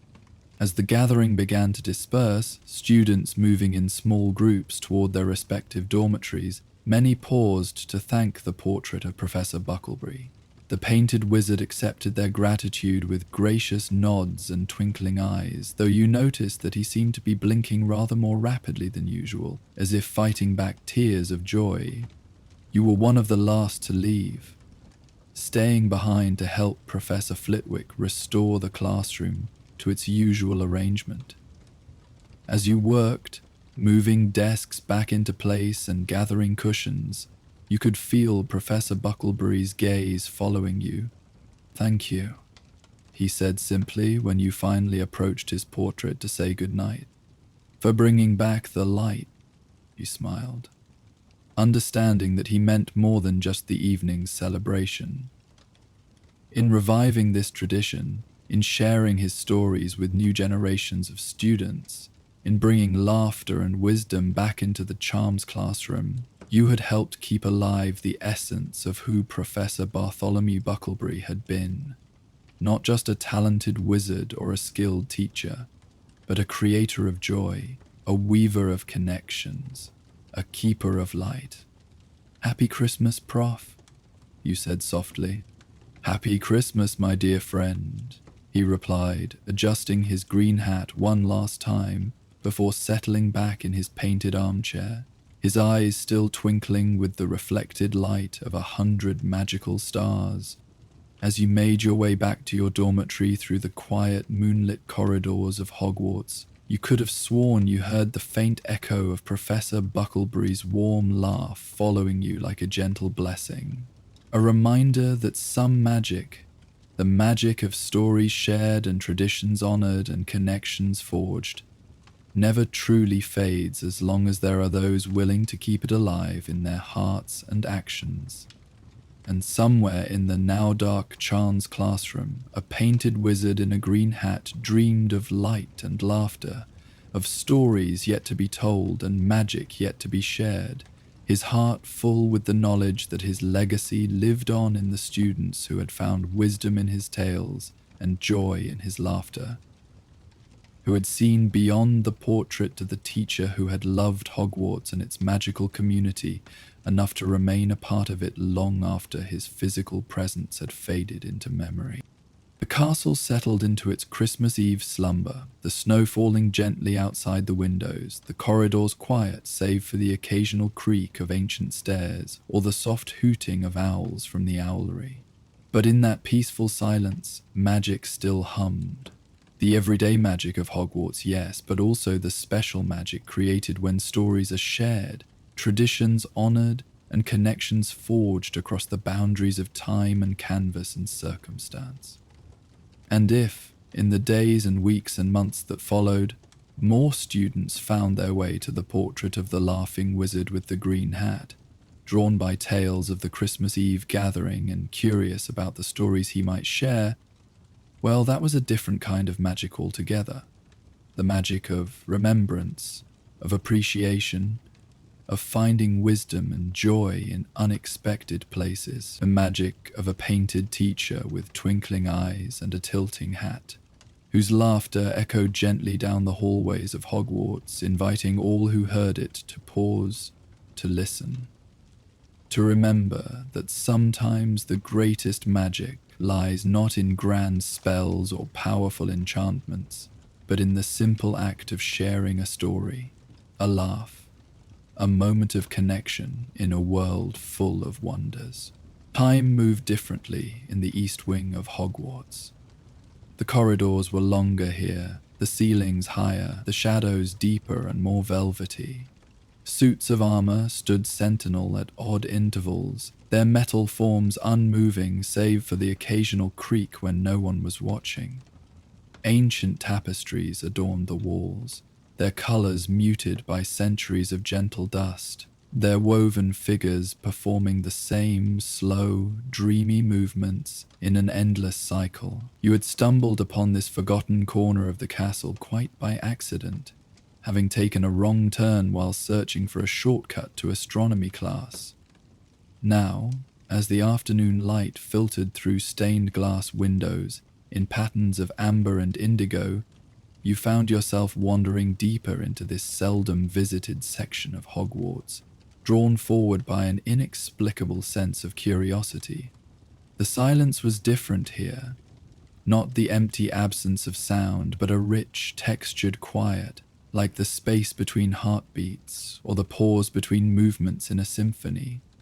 Your footsteps fell softly on the worn stone floor, each one seeming to ripple outward like a pebble dropped in still water. Even the portraits that lined the walls were different from those in the more frequented areas of the castle. Their occupants moved with languid grace, speaking rarely and in hushed tones, as if preserving the peculiar tranquility of the East Wing. As you rounded a corner, you noticed something unusual. A heavy velvet curtain of deep midnight blue hung against the wall, slightly askew, as if someone had hastily attempted to straighten it, but had not quite succeeded. Unlike the other decorative elements in the corridor, the curtain seemed untouched by time, its fabric rich and unmarred by dust, its color vivid against the weathered stone. Curiosity piqued, you approached cautiously. There was something about the curtain that seemed to both invite and caution, like a whispered secret that wanted to be heard, but not by just anyone. With gentle fingers, you drew the velvet aside, revealing what lay hidden behind. It was a painting, unlike any you had seen at Hogwarts. Instead of depicting a person or a landscape, the frame enclosed what appeared to be a mirror, its surface not solid and reflective but softly rippling, like the surface of a pond disturbed by a gentle breeze. The frame itself was ornate silver, etched with symbols that seemed to shift and change when you weren't looking directly at them. Runes, perhaps, or some other ancient magical language that had long fallen out of common usage. Expecting to see your own reflection, you were startled when the mirror's surface remained opaque, showing only swirls of mist the color of moonlight. Yet as you continued to gaze into it, the mist began to part, revealing not your own image, but a scene that seemed both familiar and foreign at once. The great hall materialized within the mirror's depths, but not as you knew it. The enchanted ceiling showed a summer sky at sunset, though outside the real Hogwarts winter was in full force. Students moved about, their faces just familiar enough to recognize, but somehow subtly different. Hairstyles changed, house ties not matching the ones you knew they wore, expressions more carefree or more serious than their counterparts in your reality. With a start, you recognized yourself among them. Mirror you was laughing at something a friend had said, but it wasn't quite the laugh you knew as your own. This version of you moved with a confidence you aspired to but hadn't yet achieved, wore robes with prefect's badge gleaming on the chest, and had made some change to your appearance that you had often considered but never quite dared to implement. The realization dawned slowly. This wasn't a reflection at all, but a glimpse into what might have been. A world where choices, big and small, had been made differently. A parallel path that your life could have taken, but hadn't. As this understanding settled over you, the scene in the mirror rippled and changed. Now it showed the Quidditch pitch, where a match was in progress. Your alternate self soared on a broomstick, executing a perfect dive to catch the snitch while the crowd erupted in cheers. In your reality, fear of heights had kept you firmly on the ground, watching Quidditch rather than playing it. Yet here was a you who had overcome that fear, or perhaps had never felt it at all. The mirror's surface rippled again, like a stone dropped in still water, and the scene shifted once more. This time it showed a quiet moment in the library. Miriam sat at a table with a student from another house, someone who, in your reality, you had never quite worked up the courage to befriend, despite a shared interest in magical creatures. In the mirror, the two of you were clearly close, poring over a book together, occasionally looking up to share an observation or a laugh. You found yourself oddly moved by these glimpses of an alternate life. There was no sense of judgment from the mirror, no suggestion that these other paths would have been better or worse than the one you were on. They were simply different. Roads not taken, doors not opened. Possibilities that had remained just that. A soft sigh seemed to emanate from the mirror itself, though when you listened more carefully, it might have been merely the sound of air moving through the ancient corridors of the castle. Still, there was something sentient about the mirror's presence, as if it understood what these visions meant to you, as if it had shown them deliberately rather than by chance. You reached out a tentative hand toward the mirror's surface, curious whether it would feel like glass or water or something else entirely. As your fingertips neared it, the rippling increased, the swirls of mist parting to reveal yet another scene. This time, it was the Hogwarts Express, on what appeared to be the first day of school. A younger version of yourself sat alone in a compartment, looking out the window with a mixture of excitement and trepidation. The door slid open, and in walked a student you recognized immediately. In your reality, this person had become one of your closest friends at Hogwarts, but in the mirror, the interaction played out differently. Your alternate self looked up, said something that caused the other student to frown slightly, and then returned to gazing out the window. The potential friend hesitated, then moved on to find another compartment. A single moment, a few words spoken or not spoken, a connection formed or missed, and the trajectories of both lives altered in subtle but meaningful ways. The mirror seemed to be showing you the butterfly effect of human connection, the fragile, beautiful randomness of friendship. Just before your fingers made contact with the mirror's surface, the scene changed one final time. Now it showed an older version of yourself, perhaps in your 7th year, standing in this very corridor, before this very mirror. Mirror you was not alone. A professor stood nearby, observing with a gentle smile as you, or this other you, gazed into the mirror's depths with an expression of peaceful understanding, demanded his mother. You pulled your hand back, suddenly aware that touching the mirror might not be wise. Magical objects at Hogwarts were often more complex than they appeared, their powers more profound and sometimes more dangerous than a casual observer might guess. This mirror, with its ability to show paths not taken, was clearly a powerful magical artifact, not a toy to be trifled with.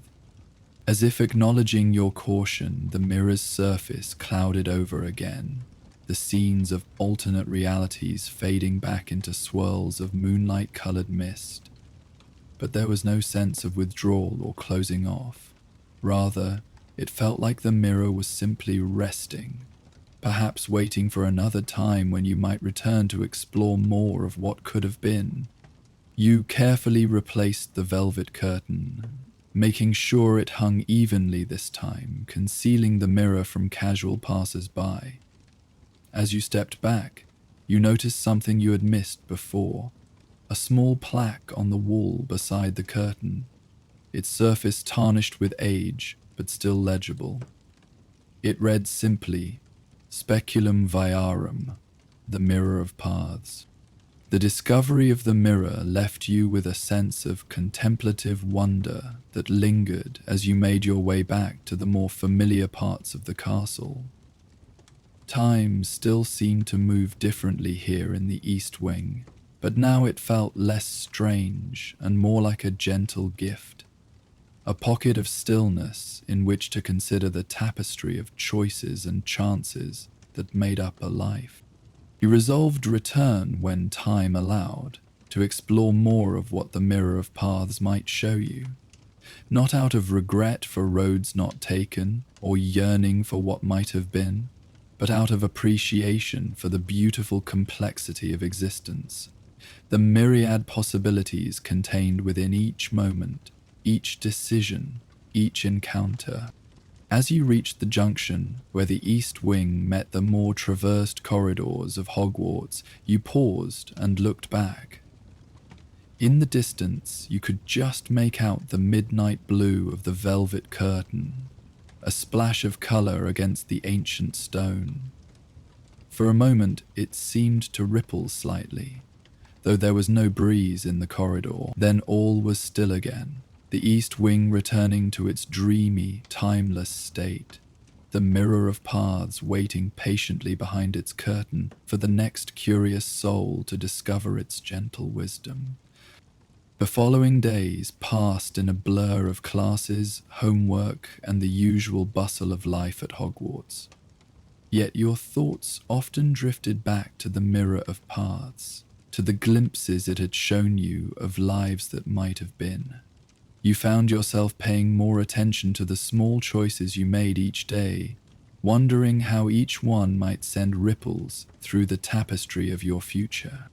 It was nearly a week before you found an opportunity to return to the East Wing.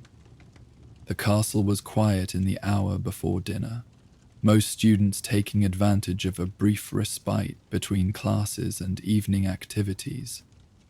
You retraced your steps from before, finding the corridor with the midnight blue curtain more easily this time, as if the way had somehow been marked in your mind. The velvet felt heavy and cool as you drew it aside once more, revealing the silver-framed mirror with its gently rippling surface. This time, you settled yourself comfortably on the stone floor before it, prepared to spend more time exploring what it might show you.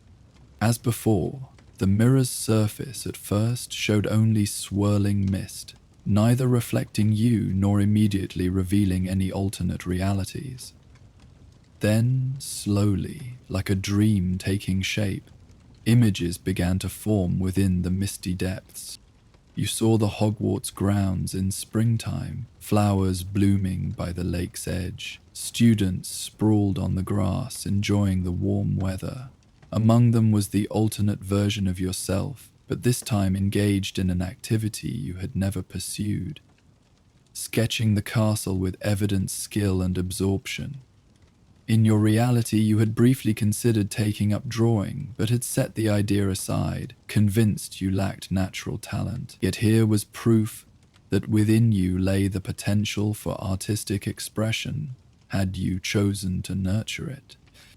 The scene shifted, rippling like disturbed water, and now showed the interior of the herbology greenhouses. Miriam worked alongside Professor Sprout, clearly serving as some kind of assistant or apprentice, handling dangerous plants with confidence and expertise. This was a path you had never even considered in your actual life, your interest in herbology being merely casual. Yet it was fascinating to see how deeply you might have engaged with the subject, given different inclinations or opportunities. As you watched, the mirror continued to show you various scenarios, some differing dramatically from your actual experiences, others diverging in only the subtlest of ways. You saw yourself excelling in subjects you struggled with, struggling with subjects you excelled at, forming friendships with students you barely knew, missing connections with those who were now your closest companions. What struck you most was that none of these alternate selves seemed happier or sadder than your actual self. Different, yes, shaped by different choices, different circumstances, different priorities, but each version of you had found their own equilibrium, their own place within the world of Hogwarts, their own unique blend of joys and challenges. The mirror wasn't showing you better lives or worse ones, just different possibilities, the infinite branching paths that existed within the scope of your being. And in that realization, there was a profound sense of peace. Your choices mattered, yes, but there was no single right path, no perfect version of your life that you had somehow missed or failed to achieve. Each path had its own beauty, its own meaning, its own worthiness. As this understanding settled over you, the mirror's surface clouded briefly, then cleared to show a scene you recognized immediately. Your own common room, just as it existed in your reality. Mirror you, sat in your favorite armchair by the fire, surrounded by your actual friends, engaged in your actual interests. But you were seeing this familiar scene from a different perspective, as if through the eyes of someone who had never experienced it before. And in that shift of viewpoint, you saw the warmth, the comfort, the belonging that characterized this corner of your life, elements so familiar that you sometimes took them for granted. The mirror rippled again, and the common room scene was replaced by a vision of yourself standing alone on the astronomy tower at night, gazing up at the stars with an expression of wonder. This too was a real memory, not an alternate possibility. A moment from the previous term when you had lingered after class, struck by the beauty of the night sky and the smallness it made you feel, in a way that was somehow both humbling and exhilarating. You realized that the mirror was no longer showing you alternate paths, but meaningful moments from your actual life. Moments of connection, of beauty, of growth, of joy. It was as if, having shown you what might have been, it now wanted to remind you of the value in what.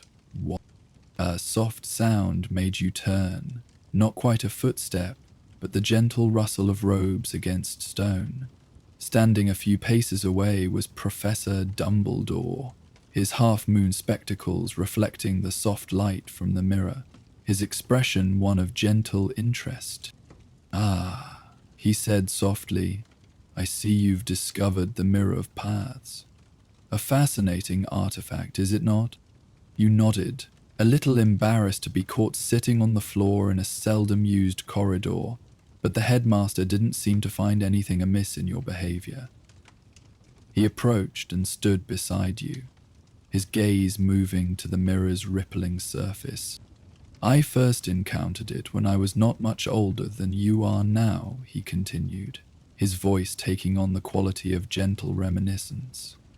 "I was a young professor then, full of certainty about the path I had chosen, convinced that my decisions had been the only right ones. The Mirror of Paths adjusted my perspective, shall we say.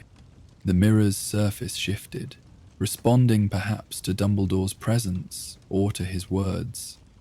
The mist swirled more rapidly, then settled to show a scene you didn't recognize.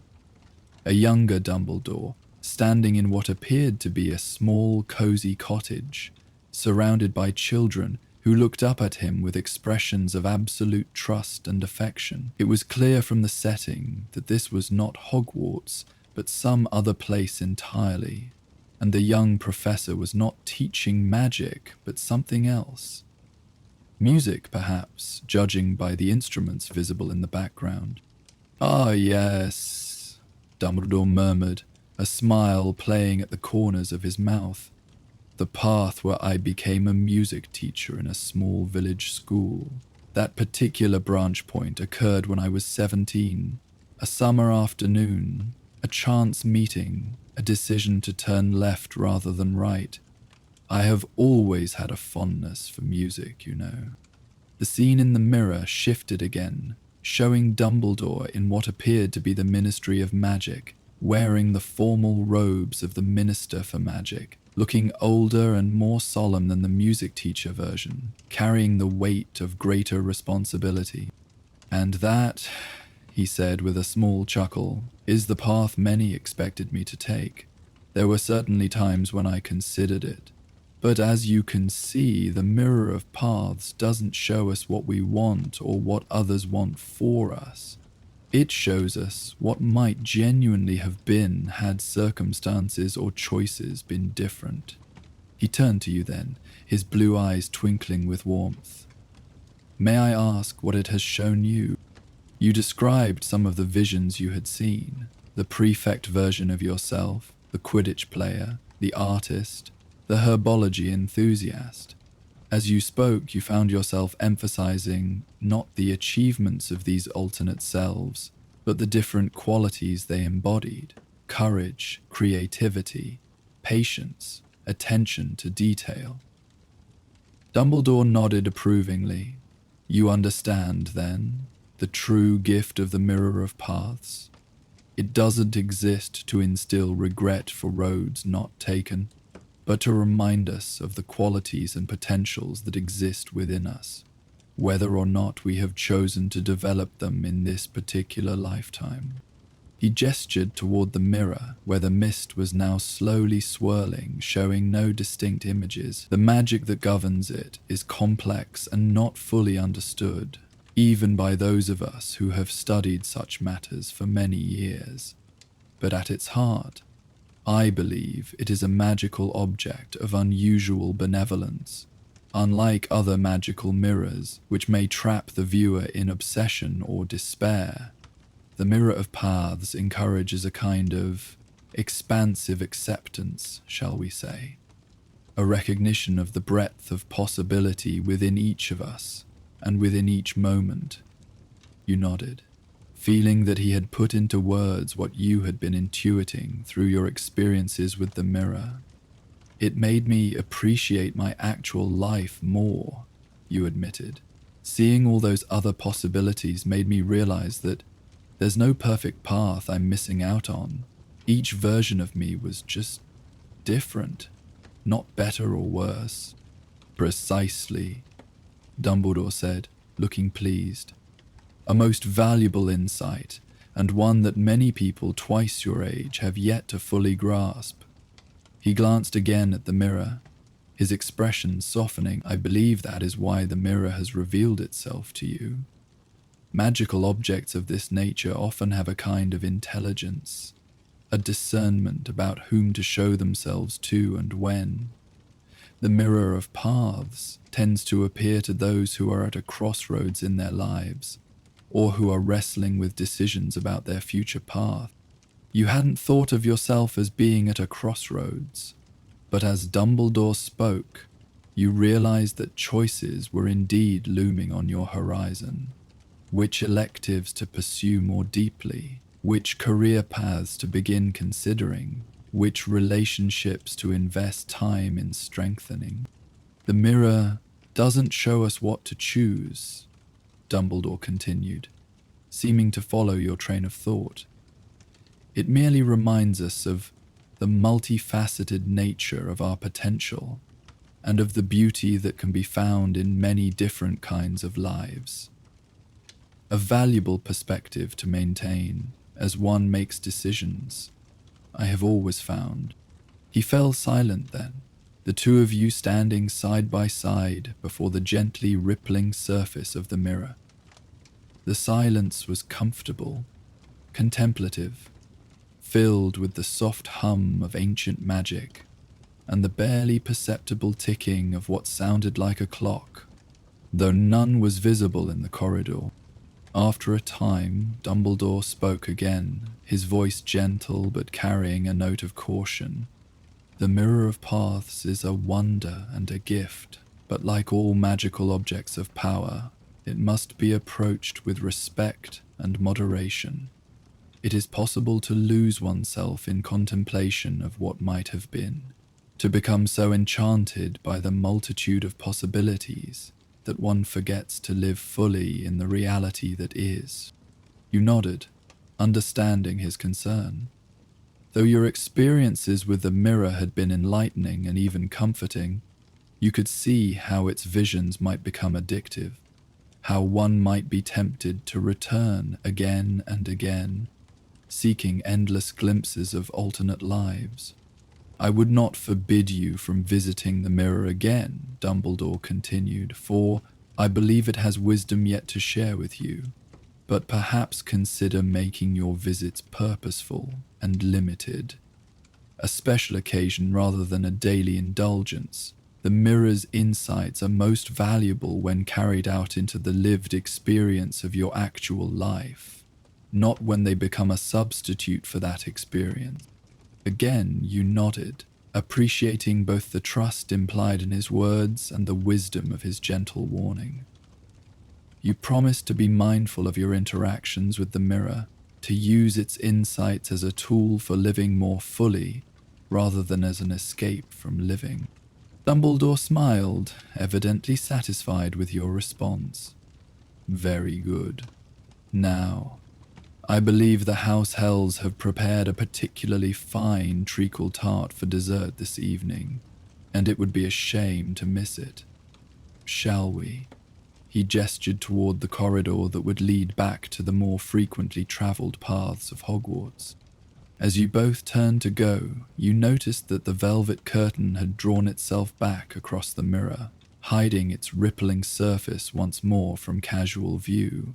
The small plaque beside it, Speculum Viarum, seemed to gleam briefly in the dim light of the corridor, and then you and Dumbledore were walking away, leaving the Mirror of Paths to its dreamy solitude. The headmaster kept pace beside you, occasionally commenting on features of the East Wing that you had not noticed before, a particularly fine tapestry depicting the founding of Hogwarts, a statue of a phoenix that was said to actually burst into flame once every 100 years, a painting of a medieval banquet where the painted figures would reportedly share their feast with any student who visited on Christmas. The castle is full of such wonders, Dumbledore said, his voice warm with affection for the ancient school. Some well known and frequently visited, others hidden away, waiting to be discovered by the right person at the right time. Hogwarts has a way of revealing to each of us exactly what we need, precisely when we need it. You thought about this as you walked, about the mysterious ways the castle seemed to shift and change, to hide and reveal according to some logic of its own. Was it coincidence that you had found the Mirror of Paths at this particular point in your life, when questions of identity and future choices were beginning to take shape in your mind? Or was there indeed some deeper intelligence at work within the ancient walls of Hogwarts? Some benevolent magic that guided students toward the experiences that would help them grow? Such questions had no definitive answers, of course, but pondering them felt appropriate in this place of learning and wonder. And if the idea of a sentient castle watching over its students with thoughtful care brought comfort, well, there were certainly less credible beliefs in the wizarding world. As you and Dumbledore reached the junction where the East Wing met the main corridors of the castle, you could hear the distant sounds of students making their way to the Great Hall for dinner, their voices and footsteps echoing through the stone passageways. The headmaster paused, turning to you with a twinkle in his eye. Come and last thought about the Mirror of Paths, if I may, he said. The alternate lives it shows us are not merely fantasies or dreams. They are genuine possibilities that exist or existed within the realm of what could have been. In that sense, they are real as the actual path we find ourselves on. The choices we didn't make, the roads we didn't take, continue to exist in a kind of parallel potentiality. The mirror simply allows us a glimpse through the veil that separates this reality from those others. You considered this, trying to wrap your mind around the concept of multiple realities existing simultaneously, each one as valid and real as the next. It was a dizzying thought, but also somehow reassuring. The idea that nothing was truly lost, that all possibilities continued to exist somewhere, in some form. I find it a comforting perspective, Dumbledore continued, seeming to sense your train of thought. It suggests that the universe is vast enough, generous enough to accommodate all versions of ourselves. The ones we became, the ones we might have become, the ones we may yet become. Nothing wasted, nothing truly missed or lost. Just an infinite tapestry of being, woven from the threads of choice and chance. With that philosophical observation, he gave you a small nod and moved ahead, soon disappearing into the flow of students heading for dinner. You followed more slowly, your mind still dwelling on the mirror and its revelations, on Dumbledore's words and the mysteries they hinted at. In the days and weeks that followed, you did return to the Mirror of Paths, though not with the frequency you might have initially been tempted toward. Each visit was purposeful, a time set aside for reflection and contemplation, for reconnecting with the expanded sense of self and possibility that the mirror facilitated. Sometimes you went alone, sitting quietly before the rippling surface as it showed you new aspects of what might have been. Other times, you brought a friend, someone you trusted with the secret of the mirror, someone who might benefit from its particular magic. You watched as they experienced their own revelations, as they saw versions of themselves they had never imagined, as they came to their own understanding of the mirror's gentle wisdom. There was Eliza, who had been agonizing over whether to pursue a career as a healer or follow her passion for magical creatures. The mirror showed her alternate selves thriving in both paths, and in a third she hadn't even considered. Working at the ministry in the regulation of magical medicine for creatures. She came away from the experience not with her decision made, but with a newfound trust that she could find fulfillment and purpose in multiple directions. There was Marcus, who had always defined himself by his academic achievements and who feared failure above all else. The mirror showed him versions where he had indeed failed at various endeavors, yet these alternate selves were not devastated or diminished. They had adapted, grown, found new paths forward.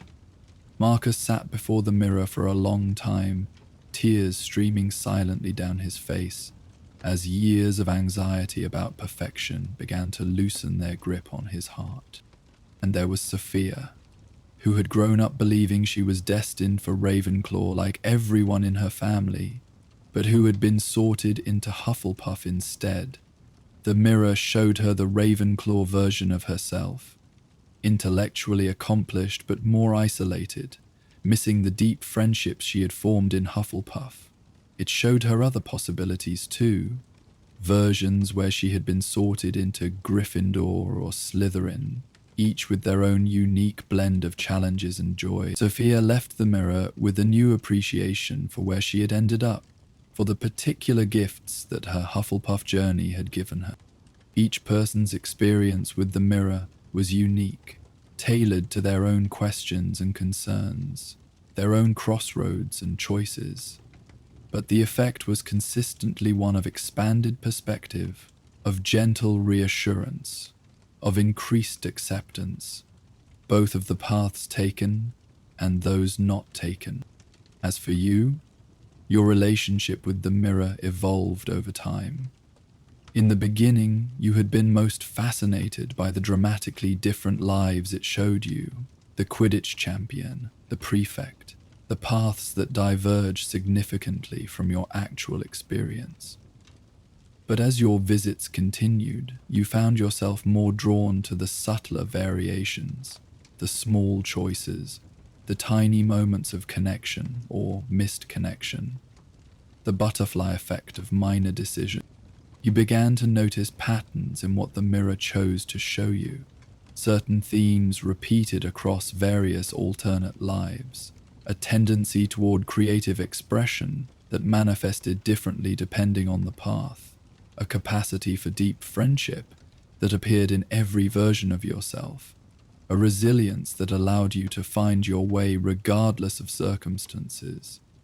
These consistent elements began to feel like the core of who you were, the essential qualities that transcended any particular path or choice. They were not achievements or failures, not external markers of success or struggle, but internal orientations, ways of being in the world that remained constant across the multiverse of your potential existence. This realization brought with it a profound sense of self-acknowledge and acceptance. You were not defined by any single choice or path, not limited to any particular version of your life. You were the entire constellation of possibilities, the full spectrum of potential selves, and within that vastness, you were free to shape the particular expression of self that felt most authentic and meaningful in this reality, this life you were actually living. On what would prove to be your final visit to the mirror for some time, you sat before it in peaceful silence, watching as it showed you a montage of moments from various potential lives, a kaleidoscope of possibilities, each beautiful in its own way. As the visions flowed one into another, you realized that you no longer felt any sense of yearning or curiosity about these alternate paths. You appreciated them, acknowledged them as valid possibilities, even loved them in a way, but your focus had shifted firmly to the life you were actually living, to the choices before you in this reality. As if sensing this shift, the mirror's surface began to cloud over, the visions fading back into swirls of moonlight-colored mist. Then, for the first time in all your visits, the mirror showed you a true reflection, your actual self, sitting cross-legged on the stone floor of the East Wing corridor, your face illuminated by the soft glow emanating from the mirror itself. But it wasn't quite an ordinary reflection. The you in the mirror seemed slightly more luminous than you felt yourself to be, as if lit from within by all the possibilities you contained, all the paths you might have taken and might yet take. This reflection smiled at you with gentle acknowledgement, with a kind of peaceful self-recognition that felt both familiar and new. You smiled back, understanding the message in this final vision. The mirror was showing you that your actual self was as magical, as full of potential, as worthy of wonder as any of the alternate selves it had revealed to you. That the path you were on right now, in this moment, contained its own unique beauty and meaning. That you were already everything you needed to be. Silently, you thanked the mirror for its gifts. The expanded perspective, the gentle wisdom, the reminder of the vastness of possibility that existed within you and within each moment. Then, with a sense of completion rather than farewell, you rose and drew the midnight blue curtain across the mirror's surface. As you turned to leave, a familiar voice spoke from nearby. "It is letting you go, I see," said Dumbledore, who was standing a short distance away, his expression one of gentle approval. "That is the final gift of the Mirror of Paths. It knows when its work with each of us is complete, when we have integrated its wisdom and are ready to move forward without its guidance." You nodded, realizing the truth of his words. The mirror had shown you what you needed to see, had expanded your understanding of yourself and your possibilities, and now it was releasing you to live that understanding in your actual life, to carry its wisdom forward into the choices and experiences that awaited you. "Does this mean I won't be able to find the mirror again?" you asked, surprised to find that the thought didn't bring sadness, but a sense of rightness, of natural progression. Dumbledore considered this, his head tilting slightly as he gazed down the corridor toward the now curtained mirror.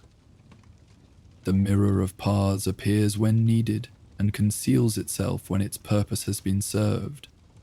Perhaps someday, at another crossroads in your life, you will turn a corner and find yourself facing that midnight blue curtain once more. Or perhaps its wisdom is now so much a part of you that you will no longer need its external validation."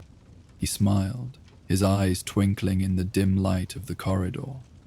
"Either way, you carry its gift with you, the knowledge that you are not defined by any single path, that your true self transcends the particular choices and circumstances of this one lifetime.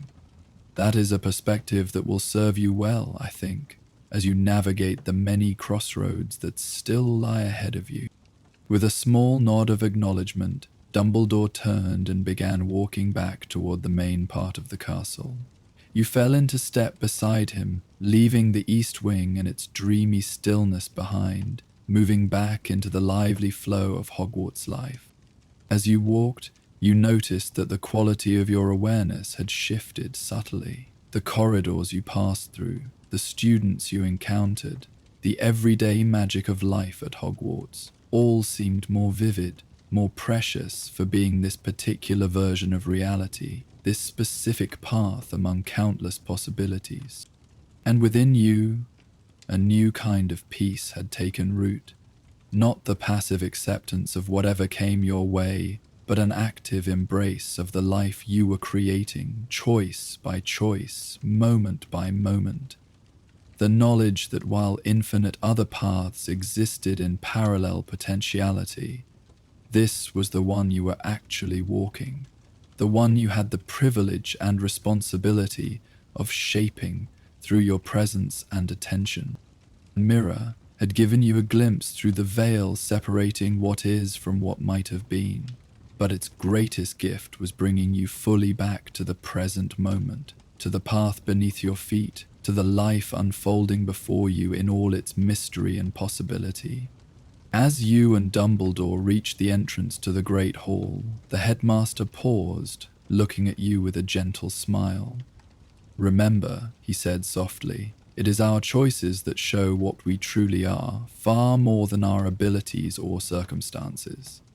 The mirror of paths shows us many lives we might have lived, but the magic of living itself lies in choosing, again and again, who we wish to become in this one precious reality."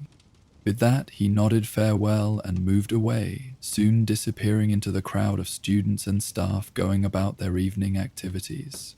You stood for a moment in the entrance to the Great Hall, watching the familiar scene of Hogwarts life unfolding before you.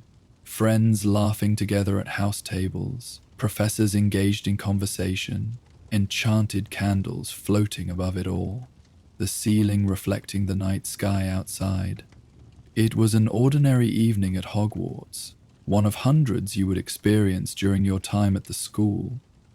Yet in the light of the mirror's wisdom, it seemed extraordinary. This particular moment, this specific confluence of choices and chances that had led you here, now, to this exact experience of being alive. With a smile, you stepped forward into the warmth and light of the Great Hall, carrying within you the gentle echo of the mirror's final message, that among all the lives you might have lived, this one, with its unique blend of joys and sorrows, challenges and triumphs, chosen paths and roads not taken, was worthy of your full presence, your complete attention, your open-hearted engagement.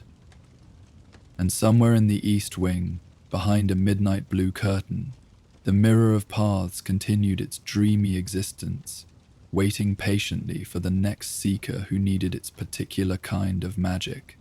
The magic of perspective, of possibility, of seeing one's life not as a single fixed path, but as part of an infinite, beautiful tapestry of what was, what is, and what might yet be. In the stillness of the East Wing, where time moved differently, and the very air seemed to hum with ancient magic, the mirror's surface rippled gently, like water disturbed by a passing breeze. Scenes from countless lives, countless possibilities swirled within its depths, each one real in its own way, each one a thread in the vast, intricate weaving of existence. And in that gentle rippling, in that constant flow of what might have been into what could yet be, there was a kind of music, a harmony of infinite possibility that sang softly in the silence, a lullaby of acceptance and peace that echoed through the dreaming corridors of Hogwarts Castle. Moonlight had a way of transforming Hogwarts, of turning the familiar into something otherworldly. On nights when the full moon rose high and clear, its silver light would pour through the castle's many windows, turning stone corridors into rivers of pale luminescence and casting long, mysterious shadows that seemed to harbor secrets from centuries past. It was on just such a night that you found yourself wandering the grand staircase long after curfew, unable to sleep and drawn by the castle's different character after dark. The staircases moved with a dreamlike slowness in the nighttime hours, their usual creaking muted to a gentle sigh, as if they too were half asleep, moving through their paces in a state of peaceful semi-consciousness. The portraits that lined the walls of the staircase were mostly slumbering, their occupants having retreated to whatever dreams animated painted minds. A medieval monk snored softly from his frame, while a group of Victorian-era witches dozed in their overstuffed chairs, spectacles slipping down their noses as they nodded off over their embroidery. The castle felt both empty and full at such times. Empty of the daytime bustle of students rushing between classes, yet full of a different kind of presence, a gentle watchfulness that seemed to emanate from the very stones. You had climbed the point where the grand staircase opened into its widest section, a natural landing where students often gathered between classes to socialize or compare notes. Now, in the midnight stillness, the space felt vast and cathedral-like, the ceiling soaring high above, lost in shadows that even the moonlight couldn't penetrate. He leaned against the balustrade, gazing out at the maze of moving staircases that extended in all directions, marveling at how different they looked bathed in silver light. That's when you noticed it. A painting you'd passed hundreds of times before, but had never truly seen. It hung on the wall opposite the landing, large and imposing, easily twice your height and nearly as wide. Unlike the other portraits on the staircase, this one depicted not a single figure or a group engaged in some genteel activity, but a scene of high drama. Two wizards locked in a duel. The painting was executed in a style that reminded you of old Renaissance works you'd seen in books, all rich colors and dramatic lighting, yet with a magical vitality that no Muggle art could capture. The two wizards faced each other across a marble floor that might have belonged to a grand ballroom or ancient temple. One stood tall and straight-backed, silver-held, with a short, neat beard, dressed in robes of deep blue embroidered with silver stars. The other was slightly shorter, but more broadly built, with auburn hair and longer beard, wearing robes of forest green with gold trimming. Their wands were raised, and between them hung a frozen cascade of magical energy, jets of light suspended in mid-air, neither advancing nor retreating, caught in a perfect moment of balance and tension. The faces of the wizards showed not anger or hatred, but intense concentration and a kind of solemn respect, as if each recognized in the other a worthy opponent. You had never paid much attention to this painting before. It was just one of hundreds that adorned the walls of Hogwarts, part of the backdrop of magical life at the school. But tonight, something about it captured your attention, drew you closer. Perhaps it was the way the moonlight hit it at just the right angle, illuminating details you'd never noticed before. Or perhaps there was a different kind of magic at work. As you stood there, gazing up at the frozen duel, something extraordinary began to happen. Slowly, almost imperceptibly at first, the suspended spells between the wizards began to move. The jets of light shifted, advancing by millimeters, their colors ruby red and sapphire blue, becoming more vibrant, more alive. The robes of the duelers rippled slightly as if stirred by a gentle breeze. The fingers gripping the wands tensed and adjusted their hold. You blinked, certain you must be imagining it. Paintings at Hogwarts moved, of course. It was one of the first magical wonders you'd encountered upon arriving at the school. But this was different. Most magical portraits moved naturally, their subjects walking, talking, and behaving like the living people they represented. This painting was moving in extreme slow motion, like a moment being stretched out to examine its every detail, every nuance. Stepping closer, hardly daring to breathe, you watched as the wizard in blue shifted his stance ever so slightly, his back foot sliding an inch across the painted marble floor.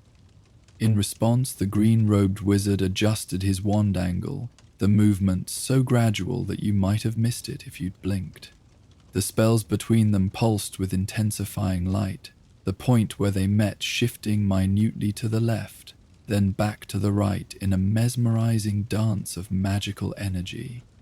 You were so entranced by the slow-motion duel that when a voice spoke beside you, you nearly jumped out of your skin. Magnificent, isn't it? One of the finest magical artworks in the castle, though few take the time to truly appreciate it. Turning, you found nearly headless Nick floating nearby, his translucent form glowing faintly in the moonlight. The Gryffindor ghost was gazing at the painting with an expression of nostalgic appreciation. "Sir Nicholas," you managed, once your heartbeat had returned to normal. "You startled me." "My apologies," the ghost said with a small bow that made his partially severed head wobble precariously. "I didn't mean to frighten you. I often come to watch on nights like these, when the moon is full and the castle is quiet. It's one of Hogwarts' less-known enchantments, the duel of Everard and Morphin." You looked back at the painting, where the wizards continued their glacially slow duel. "Who were they?" you asked, fascinated by this hidden marvel you'd discovered. Sir Nicholas drifted closer to the painting, his ghostly hand gesturing toward the blue-robed wizard. "Everard the Eloquent," he said, "headmaster of Hogwarts in the 15th century, renowned for his skill in charms and diplomatic magic. And his opponent," the ghost indicated the green-robed wizard, "Morphin the Magnificent, master of transfiguration and Everard's lifelong friend and rival." "Dean-maid were friends?" you asked, surprised. The intensity of the duel seemed to suggest otherwise. "The greatest of friends," Sir Nicholas confirmed with a nod. "And the greatest of rivals. Their duels were legendary, not battles born of hatred or a desire to harm, but displays of magical virtuosity, tests of skill and wit. They dueled not to defeat each other, but to elevate each other, to push the boundaries of what magic could achieve." As the ghost spoke, the slow-motion duel continued its measured progression. The red and blue spells between the wizards twisted around each other like entwined serpents, creating momentary patterns of purple where they overlapped. Tiny sparks broke off from the main streams of light, hanging in the air like suspended stars. "The painting only moves on nights of the full moon," Sir Nicholas continued. "Something about the quality of moonlight activates the enchantment. Most students never notice. They're sound asleep in their dormitories, as you should be." He gave you a knowing look, but there was no real admonishment in it.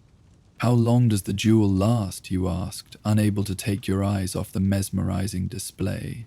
"From moonrise to moonset," the ghost replied. "Though time moves differently within the painting, what we see as hours of slow movement encompasses mere seconds of the actual duel." He drifted upward slightly, as if to get a better view. "But on rare occasions, if the conditions are just right, a perfect full moon, the exact alignment of magical energies in the castle, something even more extraordinary happens." Before you could ask what he meant, a new voice spoke. Not Sir Nicholas's friendly tenor, but a deeper, resonant voice that seemed to come from the painting itself. "We meet again, old friend. It was the blue-robed wizard, Everard, who had spoken, his lips barely moving, his eyes never leaving his opponent. His voice carried a quality you couldn't quite define, ancient and dignified, yet warm with affection. "Ours we have for centuries," replied the green-robed Morphin, his voice similarly slow and deliberate, yet clear as a bell in the midnight stillness. "Our finest moment, preserved for eternity." You stared, open-mouthed. The painting wasn't just moving. The subjects were speaking, aware of their surroundings, conscious of being observed. "Ah," said Sir Nicholas with quiet delight.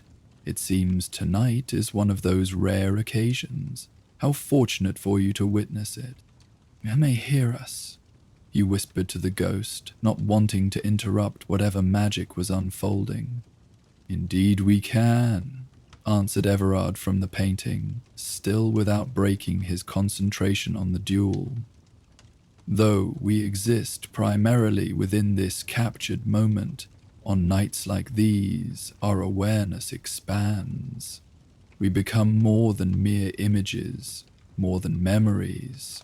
We become, in a sense, ourselves again. It is a curious existence," added Morphin, "to be caught forever in this moment of perfect balance, neither winning nor losing, eternally testing our skills against each other." As they spoke, the duel continued its glacial progression. You noticed now that their movements, while incredibly slow, had a deliberate grace to them, less like combat and more like a choreographed dance. Each shift in stance, each subtle adjustment of wand angle, was met with a complementary move from the opponent, creating a harmony of motion that was mesmerizing to watch. "Tell me, young student," Everard said, his eyes still fixed on his opponent, "what brings you to wander the castle at this hour? Curiosity, restlessness, or perhaps destiny?" The question caught you off guard.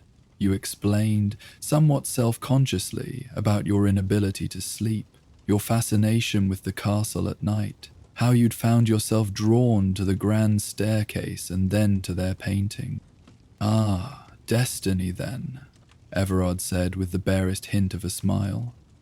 "The castle has a way of guiding those who are receptive to its magic.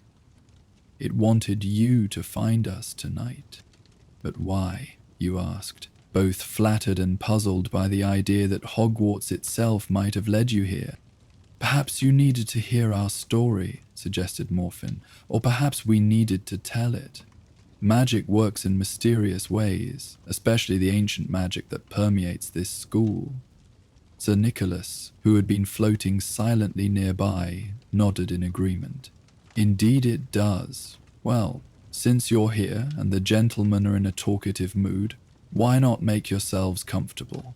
Their tale is one worth hearing." You settled yourself on the steps of the grand staircase, facing the painting, while Sir Nicholas hovered beside you. The moonlight continued to stream through the windows, bathing everything in its silver glow, and the slow-motion duel progressed with the same mesmerizing beauty. "A rivalry began when we were students here," Everard began, his voice taking on a storyteller's cadence. "We were sorted into different houses. I into Ravenclaw, Morphin into Slytherin. From our first year we found ourselves competing for top marks, for professors' approval, for recognition of our magical talents.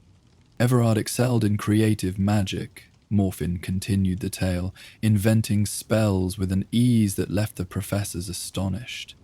"I preferred the precision of transfiguration, the discipline of transforming one thing into another according to magical law. We were not friends at first," Everard admitted. "Rivals, yes, and sometimes bitter ones. We each saw the other as an obstacle to overcome, a standard to surpass." As they spoke, their duel continued its gradual unfolding. You noticed how the spells between them were not merely jets of light, but but complex constructions of magical energy, layered and intricate, revealing a sophistication that went far beyond the magic you had learned in your classes. The turning point came in our 5th year, Morphin said. A magical accident in the dungeons. A potion gone terribly wrong. Several students were trapped, including Everard's younger sister. I rushed to help. Everard picked up the story, but the magical fire was too intense, the toxic fumes too thick. I couldn't reach her. And then Morphin appeared, not running away as most had done, but running toward the danger. Together, we combined our magical specialities, Morphin continued. Everard's creative spell work to contain and redirect the flames, my transfiguration skills to create a path through the rubble. We reached the trapped students, brought them all to safety.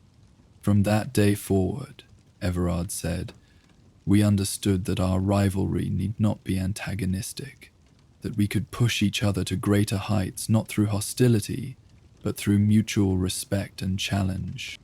We became friends, Morphin added simply, the best of friends, though we remained the fiercest of rivals. Throughout our years at Hogwarts, and long after we had graduated and pursued our separate careers, we maintained both relationships, the friendship and the rivalry, each enriching the other.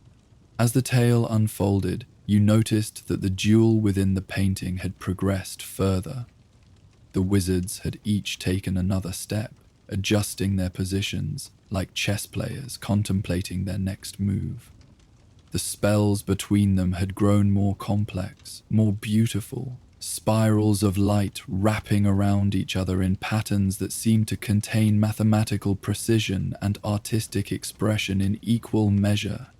Our duels became famous, Everard continued, not as contests of ego or displays of aggression, but as exhibitions of magical artistry. We would announce them in advance, and wizards and witches would travel from far and wide to witness them. They were held in grand venues, the Great Hall of Hogwarts, the atrium of the Ministry of Magic, once even in the central square of Hogsmeade. Each duel had rules and constraints, Morphin explained. Sometimes we would limit ourselves to spells beginning with a certain letter, or spells that affected only a particular element. Other times we would duel while standing on one foot, or while reciting poetry, or while transfiguring objects with our free hands. The point was never to defeat each other, Everard said, but to inspire each other, to discover new applications of magic, new combinations of spells, new possibilities that neither of us would have found on our own. The moonlight seemed to intensify as they spoke, the silver radiance highlighting the details of the painting, the intricate embroidery on the wizards' robes, the subtle expressions on their faces, the complex patterns of their suspended spells. You felt yourself being drawn deeper into their story, into the world they were describing, a world where rivalry was not about tearing down, but about building up, where competition served creation rather than destruction. The duel depicted in this painting, Morphin said, was our last, not because either of us had been defeated, but because after this exhibition, we both felt we had reached the pinnacle of our magical artistry, that we had pushed each other as far as we could go. We were no longer young men, Everard added. We had both served as headmaster of Hogwarts. At different times, of course, had both made our contributions to magical knowledge and education. We had nothing left to prove, to ourselves or to anyone else. And so we decided that this duel would be our final bow, Morphin said, a culmination of decades of friendly competition, of pushing magical boundaries, of inspiring generations of students and fellow wizards. It was held here, in the Great Hall of Hogwarts, Everard continued. Every seat was filled, with spectators standing along the walls and even watching through the windows from outside. The enchanted ceiling was clear that night, showing a perfect full moon, much like tonight. We dueled for 3 hours, Morphin said, employing every spell, every technique, every innovation we had developed over our long careers, neither gaining the upper hand, neither desiring to. It was not about winning or losing, but about demonstration, celebration, culmination. And at the end, Everard said, we finish with this combination. He nodded slightly toward the complex interplay of spells suspended between them in the painting. A weaving together of our magical signatures, a harmonization of our distinct styles into a single, unified expression. The applause lasted for nearly as long as the duel itself, Morphin recalled with a smile. Not for the winner, for there was none, but for the performance, for the partnership, for the demonstration of what magic could achieve when driven by respect rather than power, by admiration rather than ambition. As they spoke, their movements within the painting continued their glacial progression. The duel was advancing toward its conclusion, though at such a pace that the changes were barely perceptible from moment to moment. The spells between them had grown even more complex, more beautiful, a tapestry of light and energy that seemed to contain entire worlds within its patterns. An artist was commissioned to capture the moment, Everard explained. Not a mundane artist with brush and canvas, but a magical portraitist of the highest caliber. He attended the duel, observed our techniques, studied our magical signatures. Then he created this painting, infusing it with enchantments that would allow it to capture not just our appearance, but something of our essence. The moment he chose to depict, Morphine added, was this perfect balance point, neither of us advancing or retreating, our spells interwoven but unresolved, the outcome still undetermined. A moment of pure potential, of all possibilities still existing simultaneously. And by some magic that even we don't fully understand, Everard said. On nights of the full moon, the painting allows the duel to progress in slow motion, revealing the artistry and technique that went into each movement, each spell, each counter-spell. And on rare nights like tonight, Morphin concluded, when the moon is perfectly full and the castle's magic aligns just so, we regain a measure of our consciousness, our ability to observe and communicate beyond the frame. The two wizards fell silent then, focusing once more on their eternal duel. You watched, entranced, as they continued their slow-motion dance of spells and counterspells, advance and retreat, action and reaction. There was something profoundly calming about the measured pace, the deliberate grace, the perfect balance between opposing forces. Sir Nicholas, who had been floating silently nearby throughout the story, sighed contentedly. A remarkable tale, is it not? And a remarkable demonstration of what magic can achieve when used not for domination or destruction, but for creation and connection. You nodded, too moved by what you had witnessed to put your feelings into words. The moonlight continued to stream through the windows, bathing the grand staircase in its silver glow, and the jewel in the painting progressed with the same mesmerizing beauty. After some time, you couldn't have said how long, for the usual measures of time seemed suspended in this enchanted night. Everard spoke again. Tell us, young student, what is your approach to magical study? Do you have a rivalry such as ours? Someone who pushes you to greater heights? The question made you reflect on your own experience at Hogwarts, on the friendships and rivalries you had formed, on the ways you had been challenged and inspired. You shared your thoughts with the painted wizards, who listened with evident interest, despite never taking their eyes off their eternal duel. "A partnership of minds," Morphin commented when you had finished. "Whether in friendship or in rivalry, is one of life's greatest treasures. It expands what is possible, reveals new horizons, prevents the stagnation that comes from unchallenged thinking." "Indeed," agreed Everard. "In each other, we found both mirror and window, a reflection of our own capabilities and a view into possibilities we would not otherwise have seen. I would not be who I am without Morphin's influence, without the constant challenge he presented. Nor I without Everard's," Morphin added. "Our rivalry made each of us more fully ourselves, more completely realized in our magical potential." As they spoke, you noticed that the duel within the painting had advanced further. The wizards had each shifted position again, their stances widening slightly, their wand arms extending further. The spells between them had evolved into even more complex patterns, the red and blue energies weaving in and out of each other like the threads of an elaborate tapestry. "The moon is setting," Sir Nicholas observed, glancing toward the windows. "Their time for speech is nearly at an end." Indeed, the quality of light in the grand staircase had changed subtly. The silver radiance was diminishing, the shadows lengthening and shifting as the moon continued its journey across the night sky. "Before we return to our silent state," Everard said, seeming to sense the change as well, "is there anything you would ask of us? Any wisdom you seek?" The question took you by surprise. What did you want to know from these ancient wizards, these magical masters caught forever in their moment of perfect balance?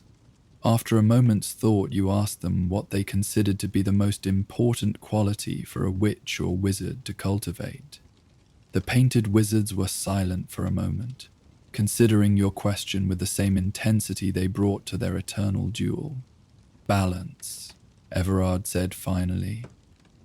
"The balance between innovation and tradition, between creativity and discipline, between individual achievement and community responsibility. Magic is powerful, and power without balance inevitably leads to harm, to others, to the world, and ultimately to oneself." "I would add perspective," Morphin said. "The ability to see beyond one's own immediate desires and fears, to understand that magic, for all its wonders, is but one thread in the tapestry of existence. We are part of a greater whole, as this duel is part of a greater story, as Hogwarts is part of a greater world." "And humility," Everard continued. "The recognition that no matter how skilled we become, how knowledgeable, how powerful, there is always more to learn, more to understand, more to discover. The greatest danger for any witch or wizard is the belief that they have nothing left to learn. In the end," Morphin said, "these qualities are not separate, but interconnected. Balance requires perspective. Perspective fosters humility. Humility maintains balance. Together they form a foundation upon which true magical mastery can be built." As Morphin finished speaking, the moonlight noticeably dimmed, the silver glow fading as the moon slipped lower in the sky. The painted wizards seemed to sense their time growing short, for they each gave you a small nod, an acknowledgement of your presence and your attention. "Remember our story," Everard said, his voice becoming fainter, more distant. "Remember that rivalry need not be destructive, that competition can serve creation, that opposing forces can find harmony without either being diminished. And return when the moon is full," Morphin added, his voice similarly fading. "We will be here, continuing our eternal duel, our final performance, our lasting legacy." With those words, their voices fell silent, though their lips continued to move for a few seconds more, as if saying things that could no longer be heard in the world outside the painting. The moonlight dimmed further, the silver giving way to the deeper shadows of the late-night hours. Yet the jewel continued its slow dimension progression, the movement even more subtle now, as if the fading of the moonlight was affecting the enchantment that animated the painting. The spells between the wizards still twisted and intertwined in their complex dance, but the changes were nearly imperceptible now, visible only if you watched without blinking for several minutes at a time. It is quite something, isn't it? Sir Nicholas said softly, to witness such mastery, such partnership, such harmony between apparent opposites. You nodded, reluctant to break the spell of the moment with words. The ghost seemed to understand, for he simply hovered beside you in companionable silence as you continued to watch the painting's subtle movements in the fading moonlight. Eventually, as the last silver beams dimmed to near darkness, Sir Nicholas spoke again. "Dawn will be coming soon," he said gently. "You should return to your dormitory and get what sleep you can. But the memory of this night, I think, will stay with you." You knew he was right. Reluctantly, you rose from your seat on the stairs, taking one last long look at the painting. In the dimness, it appeared almost as it did during daylight hours. A dramatic scene, frozen in time.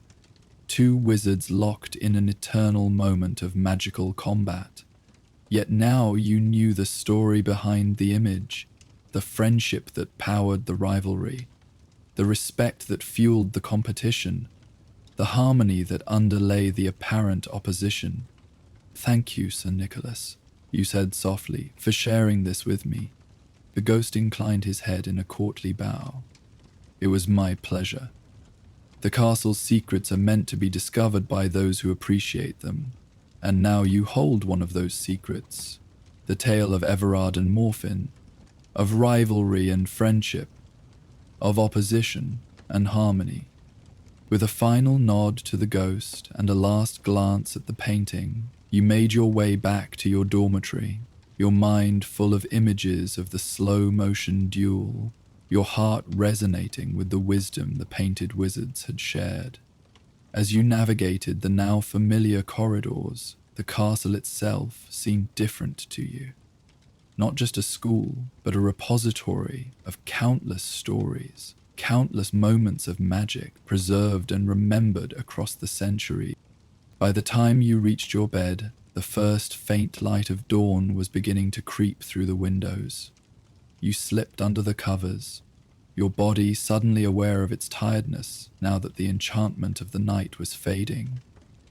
Yet as you drifted towards sleep, you knew that the memory of what you had witnessed would remain vivid. The silver moonlight, the slow-motion duel, the ancient voices sharing their timeless wisdom. And you knew too that when the next full moon rose over Hogwarts, you would find your way back to the grand staircase, back to the painting of Everard and Morfin, to witness once more their eternal dance of magical mastery, their perfect balance of opposition and harmony, their lasting demonstration of what magic could achieve when guided by respect rather than power, by admiration rather than ambition.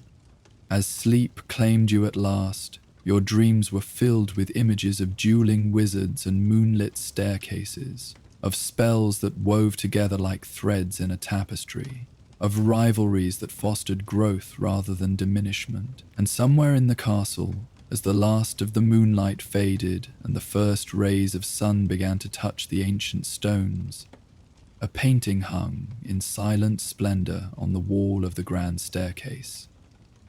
Two wizards forever caught in their moment of perfect balance, their eternal duel, their final bow.